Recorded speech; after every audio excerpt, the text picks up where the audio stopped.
কাছে তার ঘটনা শুনবো আমরা। এবং আপনার নামটা একটু বলবেন, আপনি কোথা থেকে আসছেন যদি একটু বলতেন। ভাই, একটু কাছে আসতে হবে। জি, আসসালামু আলাইকুম রাসেল ভাই। আসসালামু আলাইকুম লিসেনার্স। আমার নাম মোহাম্মদ রাইসুল ইসলাম অমিত। আমি ফতুল্লাহ অবদারপুল নারায়ণগঞ্জ থেকে এসেছি। ওকে। সো আপনি ছোটবেলায় দীর্ঘ একটা সময় দেশের বাইরে ছিলেন এবং সেখানে আপনি পড়াশোনার পারপাসে গেছিলেন, অনেক ছোট তখন আপনি, এবং সেই ছোট বয়সে মা বাবাকে ছেড়ে অনেক দূরের একটা দেশে সেখানে একা থাকা এবং সেইখানে একটা অদ্ভুত এক্সপিরিয়েন্স হয় আপনার, সেই এক্সপিরিয়েন্স আপনি শেয়ার করবেন, রাইট? জি। আমরা চলে যাই আপনার ঘটনায়। ফার্স্ট অফ অল আমি অনেক ছোট থেকেই বাইরে ছিলাম। তো বাইরে থাকার কারণ ছিল আমার বাবার ডেট। আনফরচুনেটলি আমার খুব কম বয়সী হয়ে যায় আমার বাবার ডেট, আমি ছোট থাকতে। তো তখন আমার চাচাতো ভাই অলরেডি সে একটা হোস্টেলে পড়ে ইন্ডিয়াতে। তো সেই হোস্টেলে আমাকে আমার চাচা অ্যাডমিট করে। আচ্ছা। তো অ্যাডমিশনের আগে আমার চাচাতো ভাই আমাকে বিভিন্ন ব্যাপারে ভয় দেখাতো যে তুই হোস্টেলে যাবি, তো ওই হোস্টেলে ভূত আছে, এটা আছে, ওটা আছে, তো অনেক কিছু বলতো। তো আমি ছোট থাকতে অনেক নটি ছিলাম, যার কারণে আমার কোনো এসবে খেয়ালই থাকতো না। তো ইভেনচুয়ালি যাই রাসেল ভাই 2001 সালে আমি ওই হোস্টেলটা জয়েন করি। তো জয়েন করার পর আমার প্রথম কয়েকটা দিন নর্মাল কাটে। বাড়ির কথা মনে পড়ে, মার কথা মনে পড়ে, ভাইয়ের কথা মনে পড়ে, তো একটু নর্মাল কাটে। তো তৃতীয় কি চতুর্থ দিন ঠিক আমার ওটা খেয়াল নেই। তো তখন আমার আর কি একটা এক্সপিরিয়েন্স হয়। আর এক্সপিরিয়েন্সটা হওয়ার কারণ হলো, যেটা আগে থেকে বলে রাখি, আমার রাত্রেবেলা টয়লেটের একটু প্রবলেম হতো। ছোট ছিলাম তখন, প্রায় 7 থেকে 8 বছর বয়স ছিল আমার। তো তখন আমার মা আমাকে রাত্রেবেলায় ঘুম থেকে উঠে টয়লেটে নিয়ে যেত। তো তখন তিনি না থাকার কারণে ওখানে, তো আমার একটু প্রবলেম হতো রাত্রে। তো একদিন রাত্রে আমার হঠাৎ করে ঘুমটা ভাঙে, আর আমি উঠে বাথরুমের দিকে যাব চিন্তা করলাম। তো আমি যাওয়ার আগে আমাদের রুমের ভিতরে যে আমাদের কেয়ারটেকার গুলো ছিল, আন্টি 5-6 জন, তো ওনারা সবাই ঘুমাইছিল। ওনাদেরকে আমি গিয়ে ডাকাডাকি করি, তো ওনারা কেউ উঠে না। তো আমার ক্লাসমেট বা রুমমেট যাকে বলেন, তো ওনাদেরকে আমি পাশাপাশি ডাকাডাকি করছি যে একটু উঠতে, তো ওনারা কেউ উঠেন, সবাই বিভোর ঘুমেছিল। তারপর আমি না পেরে একাই চলে যাই বাথরুমে। তো আমাদের বাথরুমটা ছিল আপনার এক সিরিয়ালে আসলে 15টা টয়লেট ছিল, এই পাশে 15টা, এই পাশে 15টা, টোটাল 30টা। তো 30টা টয়লেট থাকার কারণে দেখা গেছে একবারে মাঝখানে যে ওয়াকওয়েটা ছিল, ওটা বরাবর একটা জানলা ছিল। কোনো শাটার বা কিছু ছিল না জানলাটাতে, জাস্ট নেট ছিল স্টিলের। তো আমি কিভাবে জানো প্রথম বাথরুমে নিয়ে গেলে একবারে শেষের বাথরুমে চলে যাই হাঁটতে হাঁটতে। তো যাই হোক, ওখানে দাঁড়িয়ে আমি টয়লেটে আছি। তো ইন্ডিয়া তো খুব একটা ঠান্ডার জায়গা, কার্শিয়ং, দার্জিলিং, যেটা সবাই চিনে। তো রাত্রেবেলা ওটা অনেক ঠান্ডা পড়ে। তো হঠাৎ করে একটা ঠান্ডা বাতাস আমার শরীরে লাগে। তো ঠান্ডা বাতাসটা লাগার কারণে আমি হঠাৎ করে পিছনে তাকাই দেখতে, তো দেখি যে স্বাভাবিক, অস্বাভাবিক কিছু না, কুয়াশা আসছে জানলা দিয়ে। তো আমাদের জানলা থেকে একটা বট গাছ একবারে স্ট্রেটলি দেখা যেত। তো ওদিনকার বেশি একটা কুয়াশা ছিল না, হালকা পাতলা, তো বট গাছটা কাছাকাছি ছিল, দেখা যেত, সেটা আমাদের মাঠের সাথে ছিল। তো বট গাছটার দিকে আমি খেয়াল করতে করতে এক সাইডে দেখি একটা সাদা কি জানি ঝুলে, বট গাছে আছে, কি অবস্থায় আছে তখন খেয়াল করিনি। তো ওটা দেখার পর আমি কৌতূহল জাগলো আমার যে ওটা জিনিসটা কি। তো সাথে সাথে ভয়ও পাইছি। তারপর আমি চেক আউট করার জন্য আবার একটু দেখলাম। তো দেখি একটা মেয়ে সাদা পোশাক পরে, চেহারাটা দেখা যাচ্ছে না, সে নিচের দিকে তাকিয়ে রয়েছে, কিন্তু দড়ি দিয়ে ঝুলতেছে বট গাছটার সাথে। তো এটা দেখে তো ভাইয়া আমার পুরা ভয়ে শরীর কাঁপতাছে। কিছুক্ষণ পর যখন আবার তাকাইছি, 2-1 সেকেন্ড পর, দেখলাম যে মেয়েটা আমার দিকে তাকায় রয়েছে, জাস্ট নর্মালি তাকায় রয়েছে, কিন্তু হাসতাছে, মুখটা একটু হাসি হাসি। হ্যাঁ, মুখটা একটু হাসি হাসি, কিন্তু কোনো আওয়াজ নেই। তো এটা দেখে তো ভাই আর সহ্য করতে পারলাম না, ওখানে আমার ভয়কে আর আটকায় রাখতে পারলাম না, আমি সাথে সাথে দৌড় দিছি। দৌড় দিয়ে আমার ডরমেটরিতে ঢুকার সময় আমি ডরমেটরির দরজার সাথে ধাক্কা খেয়েছি, কারণ আমি দরজাটা একটুখানি খুলে বেরিয়েছিলাম। তো আমি কোনো মতে ভিতরে ঢুকা আমি খাটে শুয়ে পড়ি কম্বলের নিচে। তো সারাটা রাত্র আমার ভয়ে কাটছে, কখন ঘুমাই গেছি ঠিক বলতে পারবো না। তো সকালবেলায় আমাদের ডরমেটরির টিচার আসছে, আসে সবাইকে ডাকতেছে, তো দেখছে সবাই উঠছে, আমি উঠি নাই। তো আমাকে টাইনা উঠাইছে, দেখে আমার খুব জ্বর। তো জ্বর আমাকে সাথে সাথে সে হোস্টেলে, আমাদের নিজস্ব হসপিটাল ছিল যেটা ফার্স্ট মানে ইমার্জেন্সিতে কাজ করতো। তো আমাদের হোস্টেলের আপনার হসপিটাল জাস্ট একটা নার্স ছিল, উনি ডাক্তার, উনি নার্স, উনি নিজে সব উনি টেক কেয়ার করেন। সবকিছু করতো আমাদের। হুম, তো তখন ইয়ারের প্রথম ছিল, মানে ফেব্রুয়ারির দিকে ছিল, তো ইভেন্চুয়ালি কেউ সিক ছিল না, আর নতুন স্টুডেন্ট এখনো সবাই আসে নাই জয়েন করতে। তো আমি ওই পুরা ওয়ার্ডটাতে একা ছিলাম, সিঙ্গেল। তো সারাদিন আমার স্বাভাবিক কাটছে, একটা মানুষ অসুস্থ থাকলে যেভাবে থাকে। তো নার্স আমার সারাদিন দেখাশোনা করার পর রাত্রেবেলায় মেডিসিন দিল, খাবার টাবার খেলাম। তো আমাকে যাওয়ার আগে বললো যে তোমার যদি কিছু লাগে আমি পাশের রুমে আছি, আমাকে ডাক দিও। আচ্ছা। তো আমি বললাম ঠিক আছে। তো নার্সের রুমটা একবারে আমাদের বরাবর ছিল, যে সাইডে বেড গুলো সিরিয়ালে এটা বরাবর, আর উনার রুমের পাশে ছিল উনার ডেস্ক, যেখানে আচ্ছা। উনি সবসময় বসতো। তো ডেস্কটা ওপেন এরিয়াতে ছিল। তো রাত্রে আমি ঘুমিয়ে পড়ছি খাওয়া দাওয়া করে হুম হুম স্বাভাবিকভাবে। আবার ওই দিনকে আমার মানে রাত্রে ঘুমটা ভেঙে গেছে। হুম এবারকে ঘুমটা ভেঙে গেছে, অস্বস্তি ফিল হচ্ছে, বাড়ির কথা মনে পড়তেছে, আবার উপর দিয়ে আমি অসুস্থ।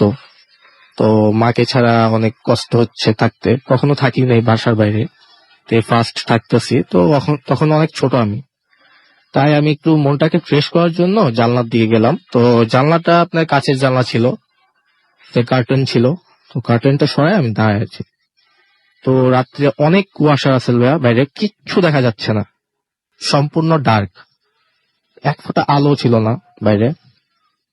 তো একটা মানুষ আপনার দৌড়ে গেলে যেরকম একটা মানে শ্যাডো দেখা যায়, হুম। ঠিক সেম শ্যাডোটা আমি দেখছি।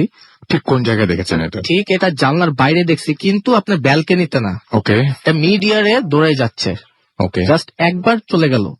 এটা দেখে আটকা দেখে, আমি তো জানলাটা খুব ক্লোজ ছিলাম, মানে কি জানলাটা স্পর্শ করে দাঁড়িয়েছিলাম। এটা দেখে আমি আটকা পড়ে যাই। ও পরে উঠে আমি নার্সের রুমের দিকে দৌড় দিই ওনাকে ডাকতে। তো দৌড় দিতে গিয়ে আমি দেখি যে ওই ডেস্কটার সাথে, নার্সের ডেস্কটার সাথে ওই মেয়েটা দাঁড়িয়ে আছে আমার দিকে তাকিয়ে। আচ্ছা। এটা দেখে তো ভাইয়া পুরা মানে ভয়ে কি বলবো, আমি নার্সকে দরজা ধাক্কাচ্ছি, কিন্তু আমি চিল্লাচ্ছি ওর সাথে, কিন্তু আমার গলা দিয়ে আওয়াজ বের হচ্ছে না। তো 5-6 বার ধাক্কা দেওয়ার পরে নার্স রুমটা খুলে আমাকে বলে কি হয়েছে। তা আমি ওনাকে জাস্ট ওইদিকে দেখাচ্ছি, তার ডেস্কের দিকে, কিন্তু আমি কিছু বলতে পারতাছি না। তো 2-3 বার ইশারা করার পর উনি তাকাইছে ডেস্কের দিকে। তো উনি তাকায় দেখে ওখানে কিছু নাই, আমিও দেখলাম কিছু নাই।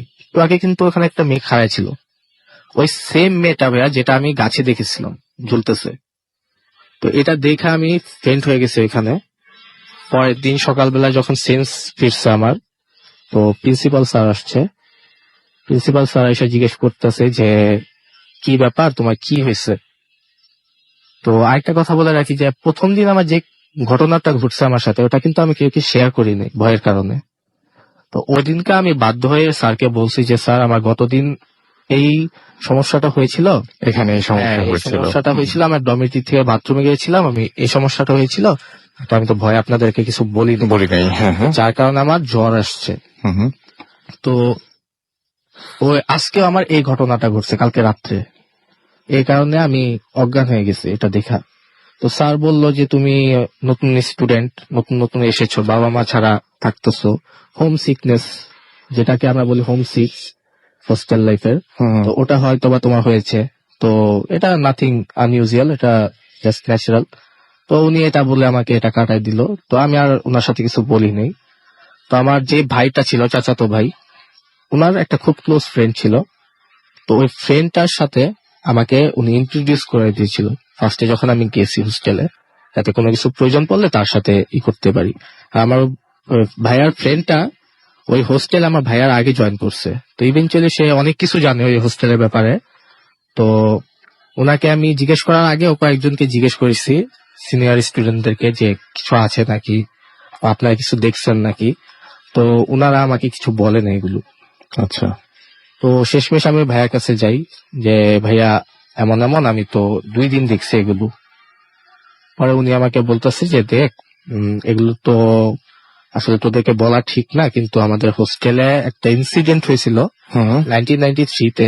হুম একটা মেয়ে আমাদের সায়েন্স ল্যাবে সুসাইড করছে। আচ্ছা, তো ওর লাশটা আর কি পরে বাবা মার কাছে হ্যান্ড ওভার করে দেওয়া হয়েছে পুলিশের কাস্টডি থেকে। তো এগুলো ক্লিয়ার হওয়ার পরেও আমাদের হোস্টেলে বিভিন্ন জায়গায় ওই মেয়েটার মানে আত্মাটাকে দেখা যায়, মানে মেয়েটাকেই দেখা যায় বিভিন্ন যে সিস্টেমে আর কি। এক এক সময় এক এক জায়গায় দেখা যায়, জাস্ট নাইট টাইমে, ডে টাইমে দেখা যায় না। আর ওই মেয়েটাকে মেইনলি ওই বট গাছটার সাথে দেখা যায়, কারণ হলো ওই মেয়েটা ওই বট গাছটাকে খুব পছন্দ করতো। আমরা যখন সবাই খেলতাম তো ও ওই বট গাছটার নিচে বসে পড়তো, তো সবার সাথে ওইদিকে বসে আড্ডা দিত, ওখানে একটু বেশি টাইম পাস করতো, যার কারণে ওখানে ওকে দেখা যায় বেশিরভাগ। তো এগুলো শোনার পর তো ভাই আমার খুব ভয় করছে। আমি রাত্রেবেলা কয়েকদিন উঠলেও আর জানলার পাশে যেতাম না। তো আমি ওইখানে প্রায় ধরেন 5 বছর থাকছি। এর ভিতর অনেকবার এগুলো দেখছি, আবার আমার সাথে আরো কয়েকজন দেখছে। তো এগুলো দেখার পরে ধরেন আস্তে আস্তে একটু ইজিলি ফিল হয়ে গেছে, কারণ হলো কি রেগুলার 2-1 দিন পর পর এগুলো দেখতাছি, সেম জিনিসটাকে দেখতাছি, আর আমাদের কোনো ক্ষতি করতেছে না এটা, এমনকি আমাকে কোনো ক্ষতি করতেছে না, ভয়টা আর কি চলে গেছে। তো এটা স্বাভাবিক, সবাই দেখে, যেহেতু আমিও দেখতাছি, এটা আনইউজুয়াল কিছু না, এটা ইগনোর করতাম। তো আমি হোস্টেল থেকে 2005-এ চলে আসা পড়ি। তো 2006 নয়তো 7-এর দিকে, ঠিক এক্স্যাক্টলি বলতে পারবো না, আমার ফ্রেন্ড আর কি বলছিল আমাকে ফোন দিয়া যে ওই বট গাছটার কথা মনে আছে? আমাকে হ্যাঁ, বট গাছটা না ভাঙা পড়ে গেছে।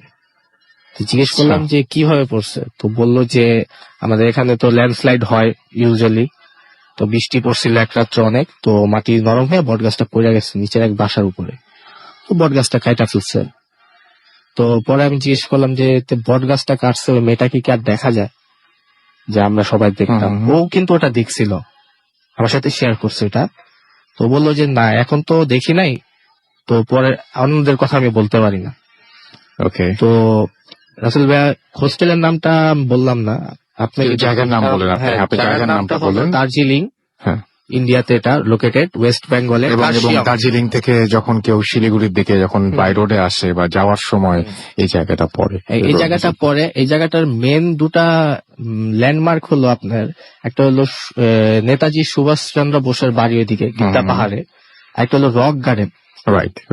রক গার্ডেনটা হলো অনেক একটা মানে হন্টেড জায়গা, যেটা আমরা শুনছি কিন্তু আমরা কাহিনী কিছু দেখি নাই। ওখানে সুসাইড হয়েছে অনেক, অনেক সাইন্স দেখা যায়।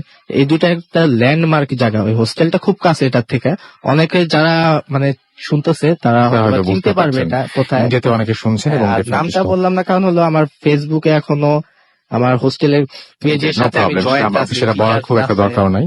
আমি যেটা জানতে চাই সেটা হচ্ছে, অনেকে হয়তো এখন শুনছেন এবং অনেকে হয়তো এই মুহূর্তে হোস্টেলেও আছেন, অনেকে হয়তো এই মুহূর্তে সেই হোস্টেলেও আছেন, অনেকে হয়তো এই মুহূর্তে একা আছেন। আপনি একটু বলবেন যে মানে তারা সবাই একটু অনুভব করতে পারবেন, বা হয়তো আপনার কথার মাধ্যমে তারাও সেই মানে মুহূর্তটাকে দেখতে পাবেন, অবলোকন করতে পারবেন, যেটাকে আমরা বলি আর কি। মেয়েটা দেখতে কেমন ছিল? এটা দেখতে ছিল আমরা স্বাভাবিক যেমন দেখি, চুল স্ট্রেট করলে চুলগুলো একবারে মানে এন্ড গুলো কিন্তু মিলে না, এবড়ো খেবড়ো থাকে, আপ এন্ড ডাউন, স্ট্রেট চুল সামনের দিকে দেওয়া। আর আপনার চেহারাটা একটু ফর্সা টাইপের, জাস্ট আপনার একটু চাকমা কি চাইনিজ টাইপের মেয়ে ওরকম। তো মেয়েটার ছবি আমি দেখছিলাম, কারণ হলো মেয়েটা আমাদের হোস্টেলের আপনার গার্লস ক্যাপ্টেন ছিল। আপনি যখন দেখেছেন তখন মেয়েটার বয়স আনুমানিক কত হবে? যখন বয়স প্রায় তখন 16 কি 18 হবে। থ্যাংক ইউ ভেরি মাচ আপনার ঘটনার জন্য। আপনাকে অনেক অনেক ধন্যবাদ। আমি দেখতে পাচ্ছি যে আমাদের অলরেডি SMS চলে এসছে। মনীষা রাজশাহী থেকে লিখেছেন, ভাইয়া কিছুক্ষণ আগে একটা অদ্ভুত ঘটনা ঘটে গেল সেদিন আমাদের কাছে, আমরা নেক্সট উইকে ইনশাল্লাহ সেটা পড়ে শোনাবো। আমাদেরকে তানজিম বরিশাল থেকে লিখেছেন, ভাই বরিশাল আসবেন কবে? বরিশাল আসবো বইমেলা শেষ হলে, গত সপ্তাহে আমরা বলেছি, আরো একবার জানিয়ে দিলাম আপনাদেরকে। ব্রিজু আমাদের রাজশাহী থেকে SMS করেছেন, তার একটা ফ্রেন্ডের মা খুব অসুস্থ, সো তিনি তার জন্য প্রে করতে বলেছেন। প্রে করছি যেন তিনি খুব দ্রুত সুস্থ হয়ে ওঠেন। শুধু তিনি নন, যারা যারা অসুস্থ হয়েছেন তারা সবাই যেন সুস্থ হয়ে ওঠেন, এবং আপনারাও সবাই দোয়া করবেন। সবার জন্য দোয়া করবেন, আমার জন্য দোয়া করবেন। বিশ্বজিৎ দে আমাদের বরিশাল থেকে এসএমএস করেছেন এবং তিনি বলেছেন, তিনি একই কথা বলেছেন যে বরিশালে আমরা কবে আসবো। আমরা এই তো বইমেলা শেষ হলে চলে আসবো ইনশাল্লাহ। সিদ্দিক আমাদের জুরাইন থেকে এসএমএস করেছেন, বাহার খিলগা থেকে এসএমএস করেছেন আমাদেরকে। এছাড়াও সাকিব আমাদের এসএমএস করেছেন, এবং আমাদেরকে এসএমএস করেছেন দেখতে পাচ্ছি ইমরুল নড়াইল থেকে, আকাশ আমাদের ফুলবাড়িয়া থেকে এসএমএস করেছেন, ইমরান খুলনা থেকে এসএমএস করেছেন। হোস্টেলে তারা 3 জন রুমমেটের সাথে শুনছেন, দেখেন দেখে চলতে পারেন আবার ওইরকম কাউকে হয়তো আশেপাশে। ফারিজা আমাদের এসএমএস করেছেন বরিশাল থেকে। এছাড়া আমাদেরকে শামীম এসএমএস করেছেন, আমাদেরকে এসএমএস করেছেন জেরিন ময়মনসিং থেকে, খুলনা থেকে আনোয়ার এবং তার ওয়াইফ আফরিন আমাদের এসএমএস করেছেন। ফায়েদ আমাদের ভোলা থেকে এসএমএস করেছেন এবং এসএমএস করেছেন আমাদেরকে শাওন দাস সহ আরো অনেকে। আপনাদের এসএমএস এ পরে আসবো। আমি এবার একটা খুব রিস্কি কাজ করছি, অনেক বড় একটা ইমেল রয়েছে, সেই ইমেলটা আমি পড়ে শোনাবো। যদিও গলার অবস্থা খুব একটা ভালো না আজকে, তারপর আমি চেষ্টা করব, এবং যদি ভুল হয়ে যায় বা কোনো ঝামেলা হয়ে যায় তাহলে আপনারা আশা করছি যে তেমন একটা মাইন্ড করবেন না। চেষ্টা করছি পড়ার, ঠিক যেভাবে তিনি লিখেছেন সেভাবেই পড়ছি। ডিয়ার রাসেল ভাই, আসসালামু আলাইকুম। আমি জানি সবসময় ভালোর দলে আপনি, তাই আর কেমন আছেন জিজ্ঞেস করলাম না। আমি ভূত এফএম এর একজন নিয়মিত শ্রোতা। আমার নাম কেবিআর খায়রুল বাশার রাজু। আচ্ছা, তারপরে আপনি নাম বলার পরে লিখেছেন যে নামটা মেনশন না করতে, আমি বলে ফেলেছি, I am really sorry for that. আচ্ছা, তার বাসা, আপনার বাসা কোথায় সেটা আমি আর বললাম না, তাহলে সবার ঝামেলা হয়ে যাবে এবং সবাই আপনাকে হয়তো চিনে ফেলবে। ঘটনাটা আপনার সাথে শেয়ার করতে যাচ্ছি, সময় এবং সুযোগ দুটোই না থাকায় আমি আমার ঘটনাটা আপনাকে লিখে পাঠাচ্ছি। যদি আমার সাথে ঘটে যাওয়া এই ঘটনাটি আপনাদের ভালো লাগে তাহলে লিসনারদের পড়ে শোনাবেন। আশা করছি যে যাই হোক, আমি সরাসরি ঘটনাতে চলে যাচ্ছি। আমার বয়স এখন 26। একটা প্রাইভেট ইউনিভার্সিটি থেকে বিবিএ পাশ করে চাকরির জন্য চেষ্টা করছিলাম, কিন্তু কোথাও কোনো ভালো সুযোগ পাচ্ছিলাম না। তাই আমি ঠিক করলাম যে আপাতত নিজের হাত খরচ চালানোর জন্য আমি একটা পার্ট টাইম জব করব। কিন্তু আমাদের এখানে তেমন কোনো পার্ট টাইম জবের সুযোগ নেই। আমার এক কাজিন আমাকে অ্যাডভাইস দেয় একটা পরিবহনের সঙ্গে পার্ট টাইম জব করার জন্য, কারণ সে নিজে সেখানে জব করব। পরিবহনটার নাম আমি আপনার জন্য উল্লেখ করছি, বাট লিসনারদের সাথে বলা দরকার নেই, এবং তিনি তারপরে সেই পরিবহনের নাম উল্লেখ করেছেন। এবং এই পরিবহনটি রাজশাহী ঢাকা রুটে চলে, এসি এবং নন এসি দুটোই চলে, এবং এই রুটে চলাচলকারী একটি স্বনামধন্য একটি পরিবহন এটা। এবং এখানে আমি সুপারভাইজার বা গাইডের পোস্টে জব শুরু করি। প্রথমে 5 দিন ট্রেনিং করে কাজ শুরু করলাম। সবকিছু ভালোই যাচ্ছিল। ঘটনার দিন ছিল সোমবার, অর্থাৎ সেদিন মানডে ছিল এবং তারিখটা ছিল 1/2/2016। আমি রাতে 12:15 গাড়িতে ঢাকা যাব। ঠিক সময় মতো কাউন্টারে উপস্থিত হলাম এবং ঠিক সময় মতো গাড়িও ছাড়লো। সেদিন আমার গাড়িতে প্যাসেঞ্জার ছিল মোট 24 জন। গন্তব্যস্থল ঢাকা টেকনিক্যাল মোড় কাউন্টার। রাস্তায় সিরাজগঞ্জে 20 মিনিটের হোটেল বিরতি। বলে রাখা ভালো, আমাদের গাড়িতে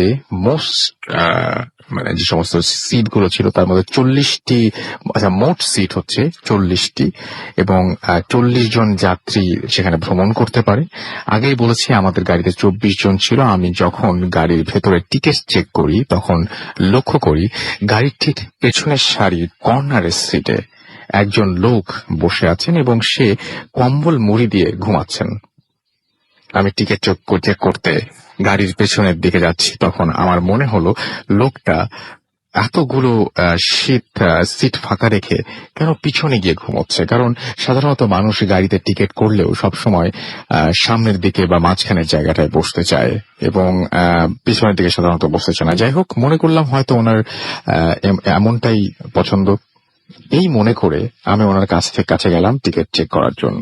উনি কম্বল দিয়ে পুরো মুখ ঢেকে রেখেছেন, কারণ তখন খুব শীতের সময়। আমি কাছে গিয়ে ডাক দিলাম, স্যার আপনার টিকিটটা একটু দেবেন। ওনার কোনো রেসপন্স নেই। আমি আবার ডাক দিলাম, স্যার দয়া করে আপনার টিকিটটা একটু দেবেন। তখনও উনি কোনো রেসপন্স করেন নাই। তাই বাধ্য হয়ে ওনার গায়ে হাত দিয়ে ডাক দিলাম। ওনার গায়ে হাত দিয়ে আমি একটু স্তম্ভিত হলাম, কারণ ওনার হাত বা শরীর একদম বরফের মতো ঠান্ডা। শীতকালে মানুষের শরীর এমনিতেই ঠান্ডা থাকে, কিন্তু এতটা ঠান্ডা না যতটা ওনার শরীর ছিল। আমি হাত ধরে ঝাঁকি দিতেই উনি চোখ খুলে আমার দিকে তাকান। উনি আমি ওনার চোখের দিকে তাকিয়ে খুব ভয় পেয়ে যাই, কারণ ওনার চোখ দুটো একদম ধূসর সবুজ বর্ণের। আমি এমন চোখ আগে কখনো দেখিনি।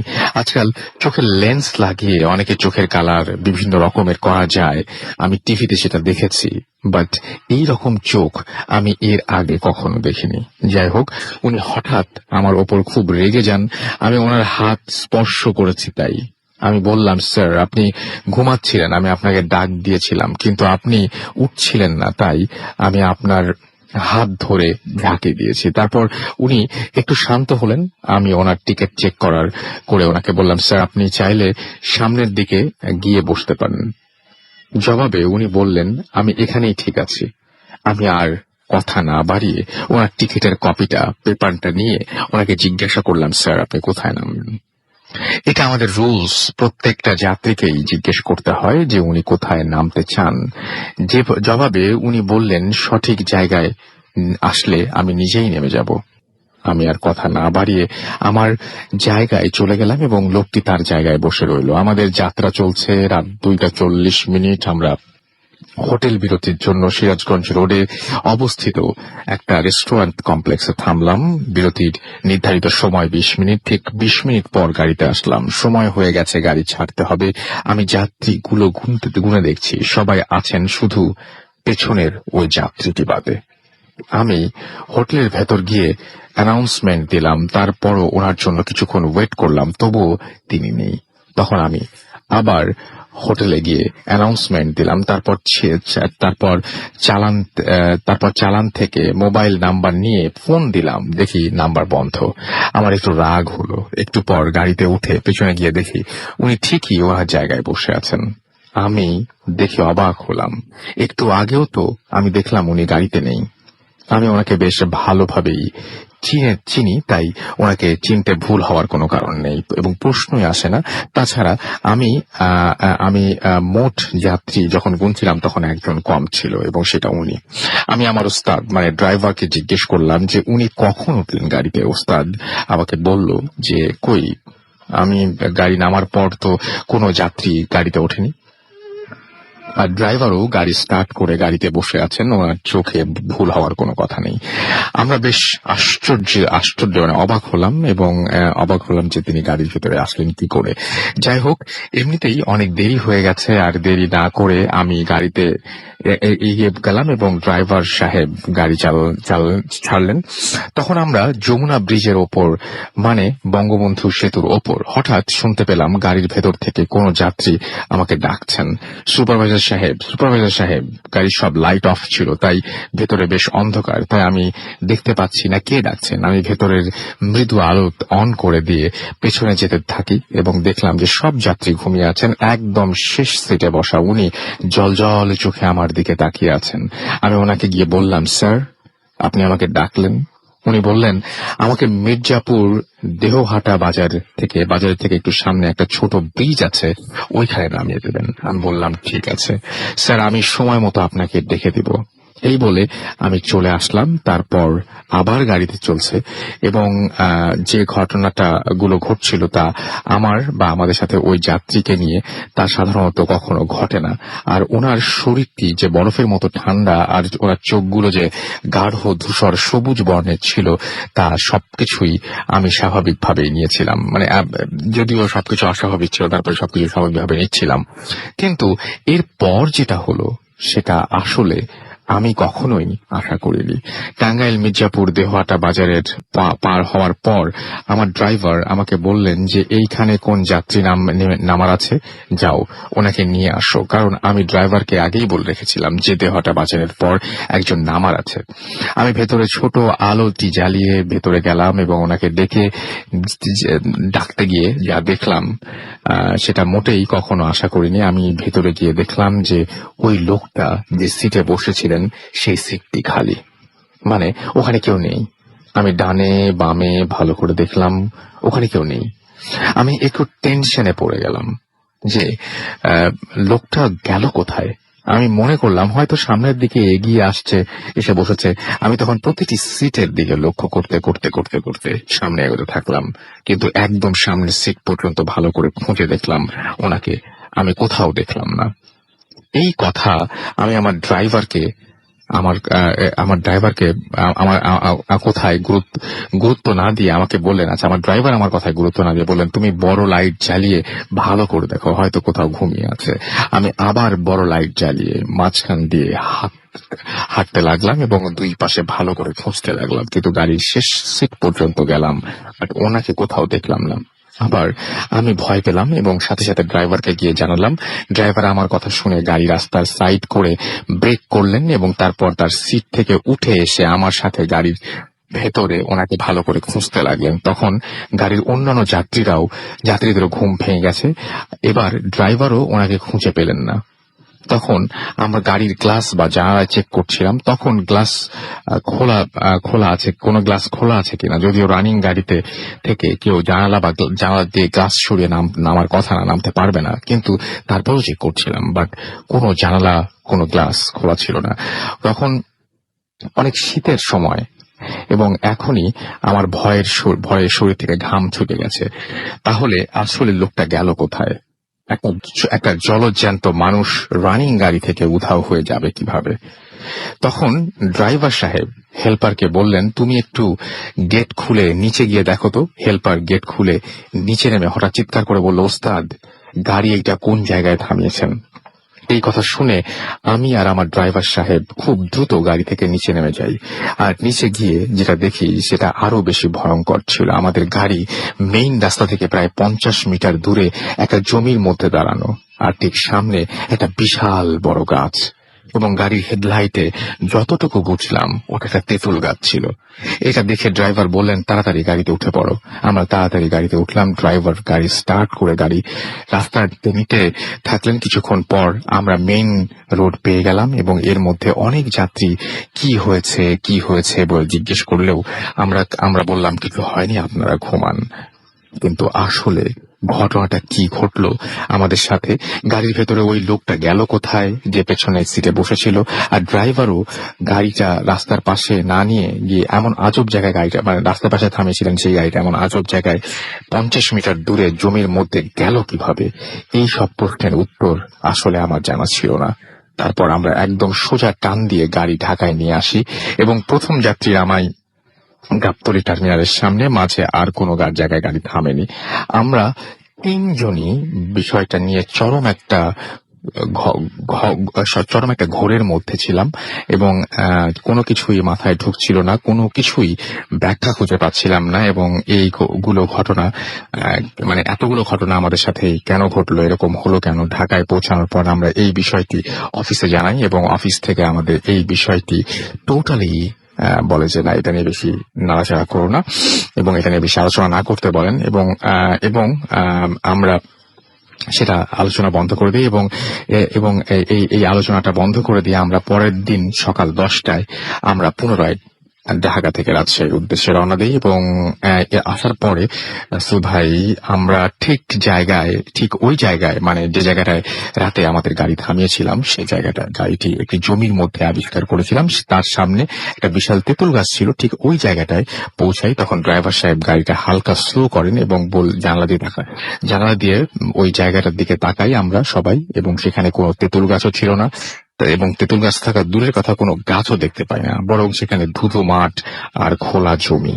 আবারও অস্বাভাবিক দৃশ্য, নিজের চোখে দেখা জিনিস আবারও মিথ্যে প্রমাণিত হলো। তারপর আমরা আল্লাহর রহমতে ঠিকঠাক মতো রাজশাহীতে পৌঁছাই এবং সব যাত্রী নামিয়ে দিয়ে আমরা গাড়ি গ্যারেজ করে গাড়ি পরিষ্কার করতে দিয়ে আমি আমার ড্রাইভার সাহেবকে একটা দোকানে চা খেতে যাই এবং এতক্ষণ যে ঘটনাগুলো ঘটছিল আমাদের সাথে তার কোনো ব্যাখ্যা আছে কিনা আমার কাছে ছিল না, বাট এবার আসলে সবকিছুর এক সূত্র খুঁজে পাই, সব ঘটনার একটা ব্যাখ্যা বা কারণ খুঁজে পাই।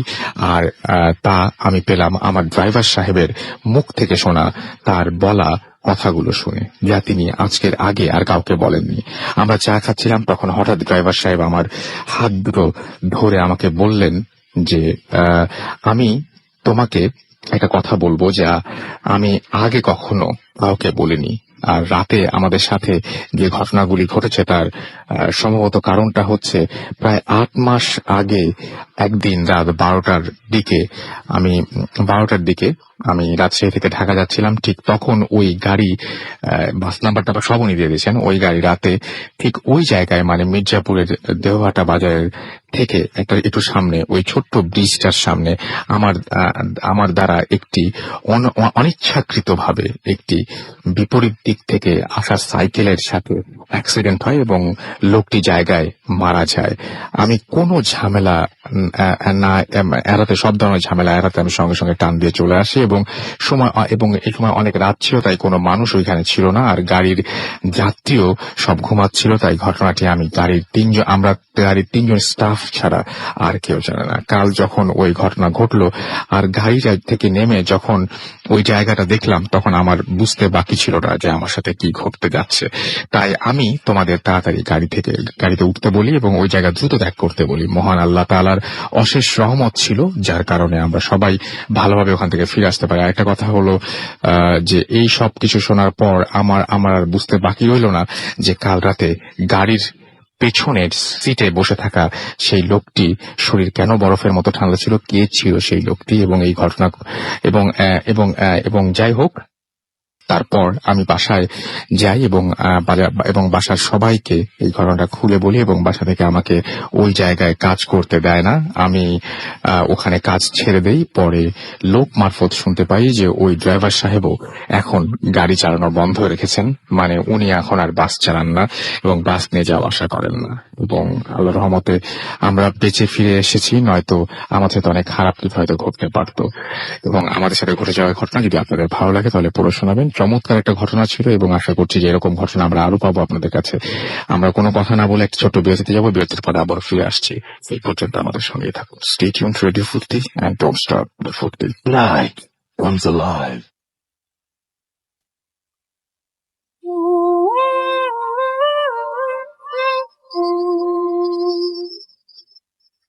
Yes, the night comes alive with গ্রামীণ ফোন। শুনছেন সবসময় রেডিও ফুর্তি 3.1 FM রাস্তার সাথে, এবং চলছে ভূত FM, এবং আমার সাথে রয়েছে মাসুম এবং আজকের অতিথিরা। আমাদেরকে দেখতে পাচ্ছি সাদিকুল হাসান SMS এখানে ফেসবুকে লিখেছেন এবং টাঙ্গাইল থেকে তিনি শুনছেন, খুবই ভয় লাগছে তার কাছে। বিপ্লব মজুমদার নিলয় আমাদেরকে লিখেছেন যে খুব ভালো। আমাদেরকে এছাড়াও দেখতে পাচ্ছি অ্যাস্থেটিক সৈকত আমাদের এখানে লিখেছেন যে বাসের সুপারভাইজারের যে স্টোরিটা ছিল সেটা অনেক different, and thank you very much. যাদেরকে ঘটনাটা ভালো লেগেছে। রাফি তালুকদার আমাদের লিখেছেন যে ভয় পাচ্ছি না। ওকে, ভয় পাচ্ছেন না। ভয় না পাওয়ার একটা বিশাল কারণ হচ্ছে যে ভয় পাওয়ারও জন্যও মানে ভেতরে ভয় পাওয়ার একটা অনুভূতি থাকতে লাগে। মানে ব্যাপারটা হচ্ছে আপনি একটা খুব ভালো খাবার খেলেন, খুব ভালো খাবার খেয়ে আপনার কাছে সেই খাবারটা টেস্টি লাগলো না, এটা কি খাবারের দোষ সবসময়? না, আমার মনে হয় সবসময় সেটা না। যিনি ঘটনা পাঠিয়েছেন তার ঘটনাটা আমার কাছে অসম্ভব ভালো লেগেছে এবং অনেক ভয়ঙ্কর লেগেছে আমার কাছে। আপনি কেন ভয় পাচ্ছেন সেটা অবশ্যই জানেন। যাই হোক, তবে একটা জিনিস হচ্ছে যে আপনি যে ভয় পাচ্ছেন এটা লেখার জন্য আপনাকে নিয়ে অনেকক্ষণ ধরে আলোচনা হলো। আচ্ছা, তাওহিদ খান আমাদের SMS করেছেন গুলশান 2 থেকে। এছাড়াও আমাদেরকে আরাফাত SMS করেছেন এবং এছাড়াও আমাদেরকে দেখতে পাচ্ছি যে মানে SMS না, সব ফেসবুকে লিখেছেন। এবং ট্রেনে জানালার পাশে বসে ভূত FM শুনছেন আব্দুল্লাহ আল মুজিব জোয়ানি মজুমদার। এছাড়া মাহফুজুর রহমান আমাদের সাথে আছেন এই মুহূর্তে। মুর্শিদুল আলম রুবেল আমাদের সাথে রয়েছেন। বাস ড্রাইভারের ঘটনাটার সময় ভয় লিখছেন, আর উনি সুপারভাইজার ছিলেন আমাদেরকে। এছাড়াও একজন মায়াবতী লিখেছেন nice story carry on. Rajiv আমাদের লিখেছেন। এছাড়াও আমাদেরকে মাহফুজ সহ আরো অনেকে আমাদের এখানে কিন্তু লিখেছেন। আমরা চলে যাচ্ছি ঘটনায়। আপনার নামটা প্লিজ একটু বলবেন, কোথা থেকে এসেছেন, তারপর আপনার ঘটনায় যাবো। থ্যাংক ইউ রাসেল ভাই আমাকে সুযোগ করে দেওয়ার জন্য। মাই নেম ইজ রাহুল খান। আমি এসেছি ঢাকা বাড়িধারা থেকে, অ্যান্ড আমি নসাদ ইউনিভার্সিটিতে 4th সেমিস্টার স্টাডি করছি। শুনি আপনার ঘটনা। হ্যাঁ, সো আমি ডাইরেক্ট ঘটনা চলে যাচ্ছি ভাইয়া। ঘটনাটা ঘটে 2008-এ, আজ থেকে 8 বছর আগে। সো আগে থাকতে বলে রাখা ভালো, আমার তিন মামা থেকে সবচেয়ে ছোট মামা যে সাইদ, তার সাথে আমার খুব ভালো সম্পর্ক। সে কোথাও গেলে আমি তার সাথে সবসময় যেতাম। সেরকমই একদিন তার এক ফ্রেন্ড, আমার ছোট মামা সাইদের ফ্রেন্ড, মাদারীপুর থাকে, তার এক বিয়ে, মামার ফ্রেন্ডের বিয়ে। সো আমাদেরকে ইনভাইট করে আমরা যাওয়ার জন্য সিদ্ধান্ত নিলাম। সো আমরা রওনা দিই 9 তারিখে, বিয়ের 2 দিন আগে, 9 ডিসেম্বর। সো আমরা যে কথা সেই কাজ, গেলাম ভালো মতোই মাদারীপুর। যেখানে গ্রামটা পড়ছে, বাড়িটা পড়ছে, আশেপাশে কোনো বাড়ি ঘর নেই, বাড়ির আশেপাশে আচ্ছা, আশেপাশে যা আছে ক্ষেত জঙ্গল, এরকম শুধু বাসাটা মাঝখানে পড়েছে। সো 2 দিন ভালোই কাটলো। বিয়েটা ছিল, ঘটনা ঘটে 12 তারিখে ডিসেম্বরে। সো যেদিন 12 ডিসেম্বর, ওদিন সবাই খাওয়া দাওয়া করলো, রাত ঠিক 11টা বাজে। তো খাওয়া দাওয়া করার পরে আগে থাকতে বলে রাখা, বলো ভাইয়া আমার স্মোক করার স্বভাব আছে, হ্যাবিট আছে। সো আমি স্মোক করার জন্য একটা নীরব প্লেস খুঁজতেছিলাম। কারণটা হচ্ছে যে তখন আমি খুব ছোট ছিলাম। সো কেউ মাইন্ড না করে, এই জন্য আমি নীরব সাইলেন্ট প্লেস খুঁজতেছিলাম। সো আমি এখন খুঁজে পাচ্ছি না এরকম কোন প্লেস। আশেপাশে চারদিকে মানুষ, বিয়ে বাড়ির কারণে আশেপাশে চারপাশে মানুষ। সো আমি দেখলাম যে একটা সাইটে জঙ্গলের মতো একটা জায়গা আছে। সো আমি চিন্তা করলাম ওই জায়গায় গেলে আমাকে কেউ দেখবে না স্মোক করতে। সো আমি গেলাম স্মোক করতে। সো সিগারেট ধরালাম, খেলাম কতক্ষণ, হ্যাঁ। সো তারপরে আমি ওইখানে স্মোক করা শেষ করে দেন প্রস্রাব করলাম একটা গাছের নিচে, তাল গাছের নিচে। তো করে যখন আমি বাসার দিকে রওনা দিব, ব্যাক করব, তখন আমি চোখ পড়ে তাল গাছের উপরে। তখন আমি দেখতে পাই একটা মানুষ আকৃতির শ্যাডো টাইপের কিছু একটা বসে আছে গাছের উপরে। সো আমি দেখতেছি বসার জন্য ওটা জিনিসটা কি, বুঝতে না বুঝতে রাসেল ভাই 2-3 সেকেন্ডের মধ্যে জিনিসটা আমার সামনে এসে আমার থেকে 4 হাত 5 হাত দূরে জিনিসটা নামলো। নামার পর আমি যেটা দেখতে পাই রাসেল ভাই, সেটা দেখার জন্য কখনোই প্রস্তুত ছিলাম না। আমি আকৃতিটা দিই, দেখতে অনেকটা শিবপাঞ্জি, আপনারা অবশ্যই দেখেছেন যেরকম হয় মানুষের মতো অনেকটা। তো এরকম আকৃতি, তার হাতে একটা লাঠি ছিল, তার পুরো শরীর কালো কালো কালো লোমে আর কি ঢাকা ছিল, তার চোখ দুটো প্রচন্ড লাল ছিল আগুনের মতো। সো দেখতে দেখতে আমি খুব আর কি ভয়ে হাত পা কাঁপতেছিল, সেন্সলেস অবস্থায়। তখনই তার হাতে যে লাঠিটা ছিল বা একটা লাকড়ির মতো ছিল, আই ডোন্ট নো, ওটা দিয়ে আমার মাথায় একটা আঘাত করা হয়। তার 2-1 সেকেন্ডের মধ্যে আমি সেন্সলেস হয়ে যাই ভাই। তো সেন্সলেস অবস্থা ওইখানে পড়ে থাকে। তখন আমার মামারা যখন খুঁজে পাচ্ছিল না বাসার মধ্যে, তখন খুঁজতে খুঁজতে তারা বাসা থেকে বের হলো আমাকে খোঁজার জন্য, যে কোথায় গেছি আমি, পুরো বাসা খুঁজছে, পাইনি। তখন খুঁজতে খুঁজতে জঙ্গলের দিকে যায়, তখন আমাকে সেন্সলেস অবস্থা তারা পায়। পাওয়ার পর আমাকে বাসায় নিয়ে আসে। সকালবেলা 10টা বাজে আমার সেন্স ফিরে। সো দেন আমাকে জিজ্ঞেস করলাম ওখানে কিভাবে গেছি। তো আমি সবকিছু খুলে বললাম। তারা বলল যে যখন আমাকে নিয়ে আসে তখন আমার শরীরে বিভিন্ন অংশের মধ্যে কিছু আছড়ের দাগ এবং লাঠিটা পিঠালে যেরকম দাগ বসে যায় শরীরে, এরকম কিছু দাগ বসে গেছিল। সেগুলোর পরে ওইখানে আর আমরা থাকিনি। আমি আর আমার মামা ঢাকাতে ব্যাক করে একটা হুজুরের কাছে নিয়ে যায় আমার মামা। তো হুজুরের কাছে যাওয়ার পরে যে ঘটনাটা শুনতে পারি, যে ওইখানে একটা খারাপ জিনিস আর কি, ওই জায়গাটা এমনিতে হন্টেড ছিল। তো ওইখানে একটা খারাপ জিন ছিল যেটা আমার প্রতি আসর করছে। ওইখানে আমি কিছু রং করেছিলাম, যার কারণে আমাকে আসর করছিল। যদি ওদিনকা রাতে আমার মামার ঠিক সময় মতো না যেত ওইখানে, তাহলে হয়তো এর থেকে বড় কিছু ঘটতে পারতো আমার সাথে। তো ইনশাল্লাহ এরপর আর আমার সাথে কোনো কিছু ঘটে নাই। বাট একবার ওই ঘটনার 2-3 দিন পর একবার স্বপ্নে দেখছিলাম ওই অদ্ভুত প্রাণীটা বা যেটা। ওকে, অনেক ধন্যবাদ আপনাকে আপনার ঘটনার জন্য। আমি দেখতে পাচ্ছি আমাদের যে রেডিও ফুর্তির ফেসবুক পেজ রয়েছে, সেখানে অনেকে লিখছেন। রামুল হক হৃদয় আমাদের লিখেছেন, আমাদেরকে ওমর ফারুক ইমরান লিখেছেন আজকের স্টোরিগুলো অনেক ভয়ের। আমাদেরকে ওমর ফারুক লিখেছেন না, আমি ঠিক বুঝিনি এই না এর মানে কি। আমাদেরকে রানা চৌধুরী লিখেছেন, আমার কাছে ভালো একটা ভৌতিক ঘটনা রয়েছে, গল্প রয়েছে, ভৌতিক গল্প না, যদি কোনো ঘটনা থাকে, সত্যি সত্যি কোনো ঘটনা থাকে, তাহলে আমাদের লিখে পাঠান।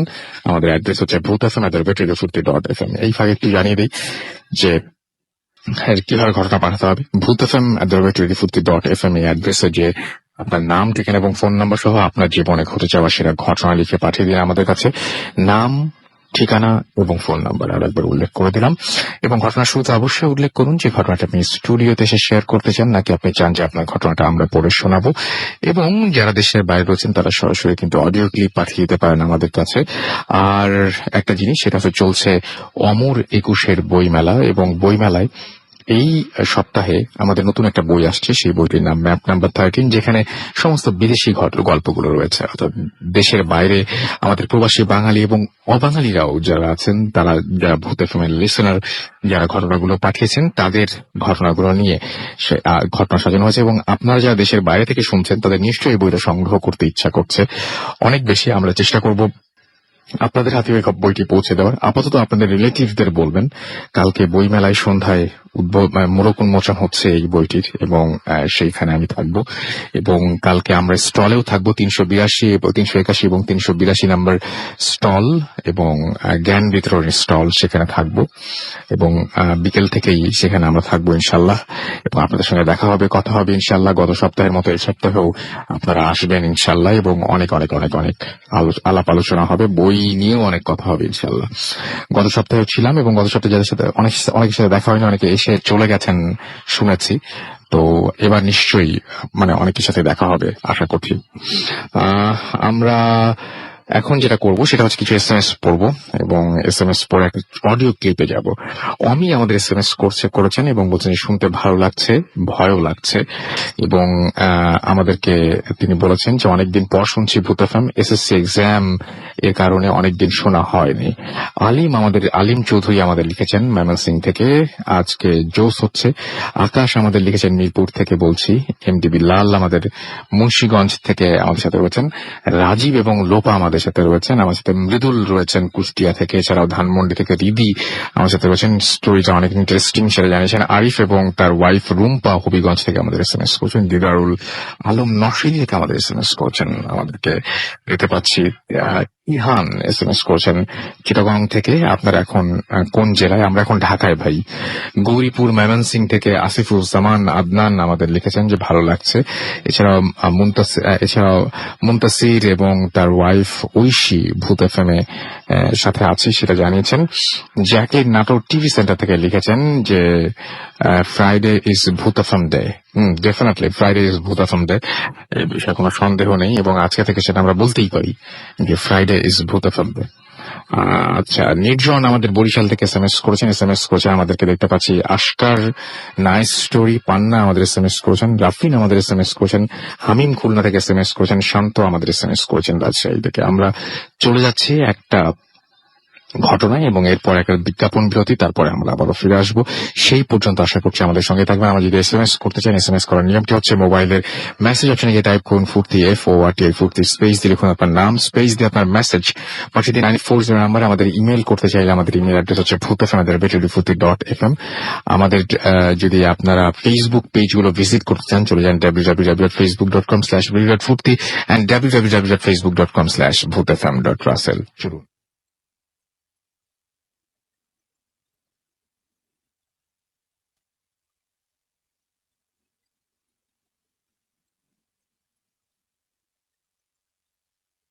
আসসালামু আলাইকুম ভূত এফএমের সকল শ্রোতাকে। আমি কানাডা থেকে রূপতি বলছি। আজকে আমি যে কাহিনীটা শোনাবো এটি আমি একজন মহিলার কাছ থেকে শুনেছি।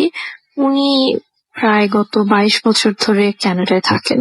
উনি ছোটবেলা থেকেই নামাজ কালাম পড়তেন, 5 ওয়াক্ত নামাজ পড়তেন। উনি সবসময় চেষ্টা করেন কোনো নামাজ যেন মিস না হয়ে যায়, কাজে উনি খুবই ধর্মভীরু একজন মহিলা। ওনার ধারণা যে জীবনে সবসময় বড় কোনো বিপদের সম্মুখীন হলে আল্লাহ তাকে আগে থেকে সতর্ক করে দেন। তেমনই একটি ঘটনা আমি আজকে বলবো। ঘটনাটা 2012-এর। উনি তখন অক্টোবর মাসে, যেভাবে প্রতি বছরই উনি ডাক্তারের কাছে গিয়ে ফুল বডি চেক আপ করে আসেন, সেভাবে করে আসতেন। তো ডাক্তার কিছুই খুঁজে পেল না। ওনার হার্ট, কিডনি, লিভার সবই ঠিক আছে, ওনার কোনোই অসুখ নেই। কিন্তু ফিরে আসার পর থেকেই উনি প্রতি রাতে একটা স্বপ্ন দেখতে থাকলেন। উনি স্বপ্নে দেখলেন যে দুটো লোক ওনার বেডরুমের দরজার কাছে বসে আছে, যেন পাহারা দিচ্ছে। একটি লোক বেশ তাগড়া, কালো এবং মোটা পালোয়ানের মতো বড় সড়ো, দেখে বোঝা যায় তার গায়ে অনেক শক্তি। এবং অন্য লোকটা হচ্ছে ছোটখাটো, খুবই চিকন এবং ফর্সা। উনি তো খুব ভয় পেয়ে গেলেন প্রথম দিন দেখে। উনি ওদেরকে জিজ্ঞেস করলেন যে তোমরা কারা, এখানে কিভাবে আসলে? ওরা তখন উত্তর দিল যে আমরা আজরাইল, আমরা তোমার জান কবজ করতে এসেছি, আল্লাহ আমাদেরকে পাঠিয়েছে তোমার জান কবজ করতে। উনি তখন পাল্টা জিজ্ঞেস করলেন, তো জান কবজ করতে পাঠিয়েছে তো তোমরা জান কবজ করোনি কেন, আমাকে এখনো বাঁচিয়ে রেখেছো কেন? ওরা তখন উত্তর দিল যে তুমি যে ঘুমাচ্ছ তার জন্য। তারপর ওনার ঘুমটা ভেঙে গেল। উনি কিন্তু দ্বিতীয় দিন আবার একই স্বপ্ন দেখলেন। একই রকম ভাবে উনি জিজ্ঞেস করলেন যে তোমরা জান কবজ করছো না কেন? ওরাও একই উত্তর দিল, তুমি যে ঘুমাচ্ছ এই জন্য। তো এইভাবে করে মনে হয় তৃতীয় দিন উনি ওদেরকে পাল্টা জিজ্ঞেস করলেন যে আমি ঘুমিয়ে আছি এটা তো কোনো ব্যাপার না, তোমরা তো ঘুমের মধ্যেও মানুষের জান নিয়ে যাও, তাহলে আমারটা নিচ্ছ না কেন? তোমাদের কিসের জন্য তোমরা বাধা পড়েছে, তোমাদের কিসের জন্য আটকে আছো? ওরা তখন বললো যে তুমি যেহেতু সবসময় 5 ওয়াক্ত নামাজ কালাম পড়ো, ধর্ম মেনে চলো, এই জন্য আল্লাহ তোমাকে একটা সুযোগ দিয়েছে, তুমি আমাদের দুজনের মধ্যে একজনকে চুজ করতে পারো, যার কাছে তুমি মরতে চাও সেই তোমাকে মারবে। তো উনি চিন্তা করে দেখলেন যে যে জিনিসটা বড় সড়ো মানে পালোয়ানের মতো সেটা বোধহয় বেশি কষ্ট দিয়ে মারবে, আর অন্যজন তো ছোটখাটো চিকন ফর্সা দেখতে যেটা, উনি তাকেই চুজ করলেন। উনি বললেন যে আমি তোমার কাছেই মরবো, কারণ মনে মনে ভাবলেন যে ও হয়তো ওকে কম কষ্ট দেবে, যেহেতু ওকে দেখে মনে হচ্ছে ওর গায়ে বেশি শক্তি নেই। যাই হোক, তারপর ওনার ঘুমটা ভেঙে গেল। ঘুম ভেঙে যাওয়ার পর ওনার হঠাৎ মনে হলো যে আমি তো আমার পুরো বডি চেক আপ করেছি, সবসময় করি, কিন্তু ম্যামোগ্রামটা কখনো করা হয় না। এটা মনে করে উনি ম্যামোগ্রাম করতে গেলেন এবং ওনার স্টেজ 2 ব্রেস্ট ক্যান্সার ধরা পড়লো। তারপর চিকিৎসার পর উনি এখন আল্লাহর রহমতে সুস্থ আছেন। কিন্তু যখন উনি গেলেন ম্যামোগ্রাম করতে এবং যখন ক্যান্সারটা ধরা পড়লো, ডাক্তার থেকে শুরু করে নার্স সবাই যখন ওনাকে জিজ্ঞেস করেন যে তুমি কিভাবে বুঝলে এটা হলো, কারণ ব্রেস্ট ক্যান্সারে কিন্তু কোনো ব্যথা হয় না, কোনো ব্যথা অনুভব করে না, কিছুই অনুভব করে না, কাজে তুমি কিভাবে এটা বুঝতে পারলে, তোমার কিভাবে মনে হলো যে ম্যামোগ্রাম করা দরকার মানে হঠাৎ করে? তখন উনি কিন্তু ওদেরকে এই স্বপ্নের কথাই বলেছেন এবং সবাই খুবই অবাক হয়েছে। এখানকার ডাক্তার নার্স ওরা সবাই, ওদের ধারণা যে ওনার বোধহয় কোনো অলৌকিক ক্ষমতা আছে। এই ছিল আমার ঘটনা। Fruity. The night comes alive.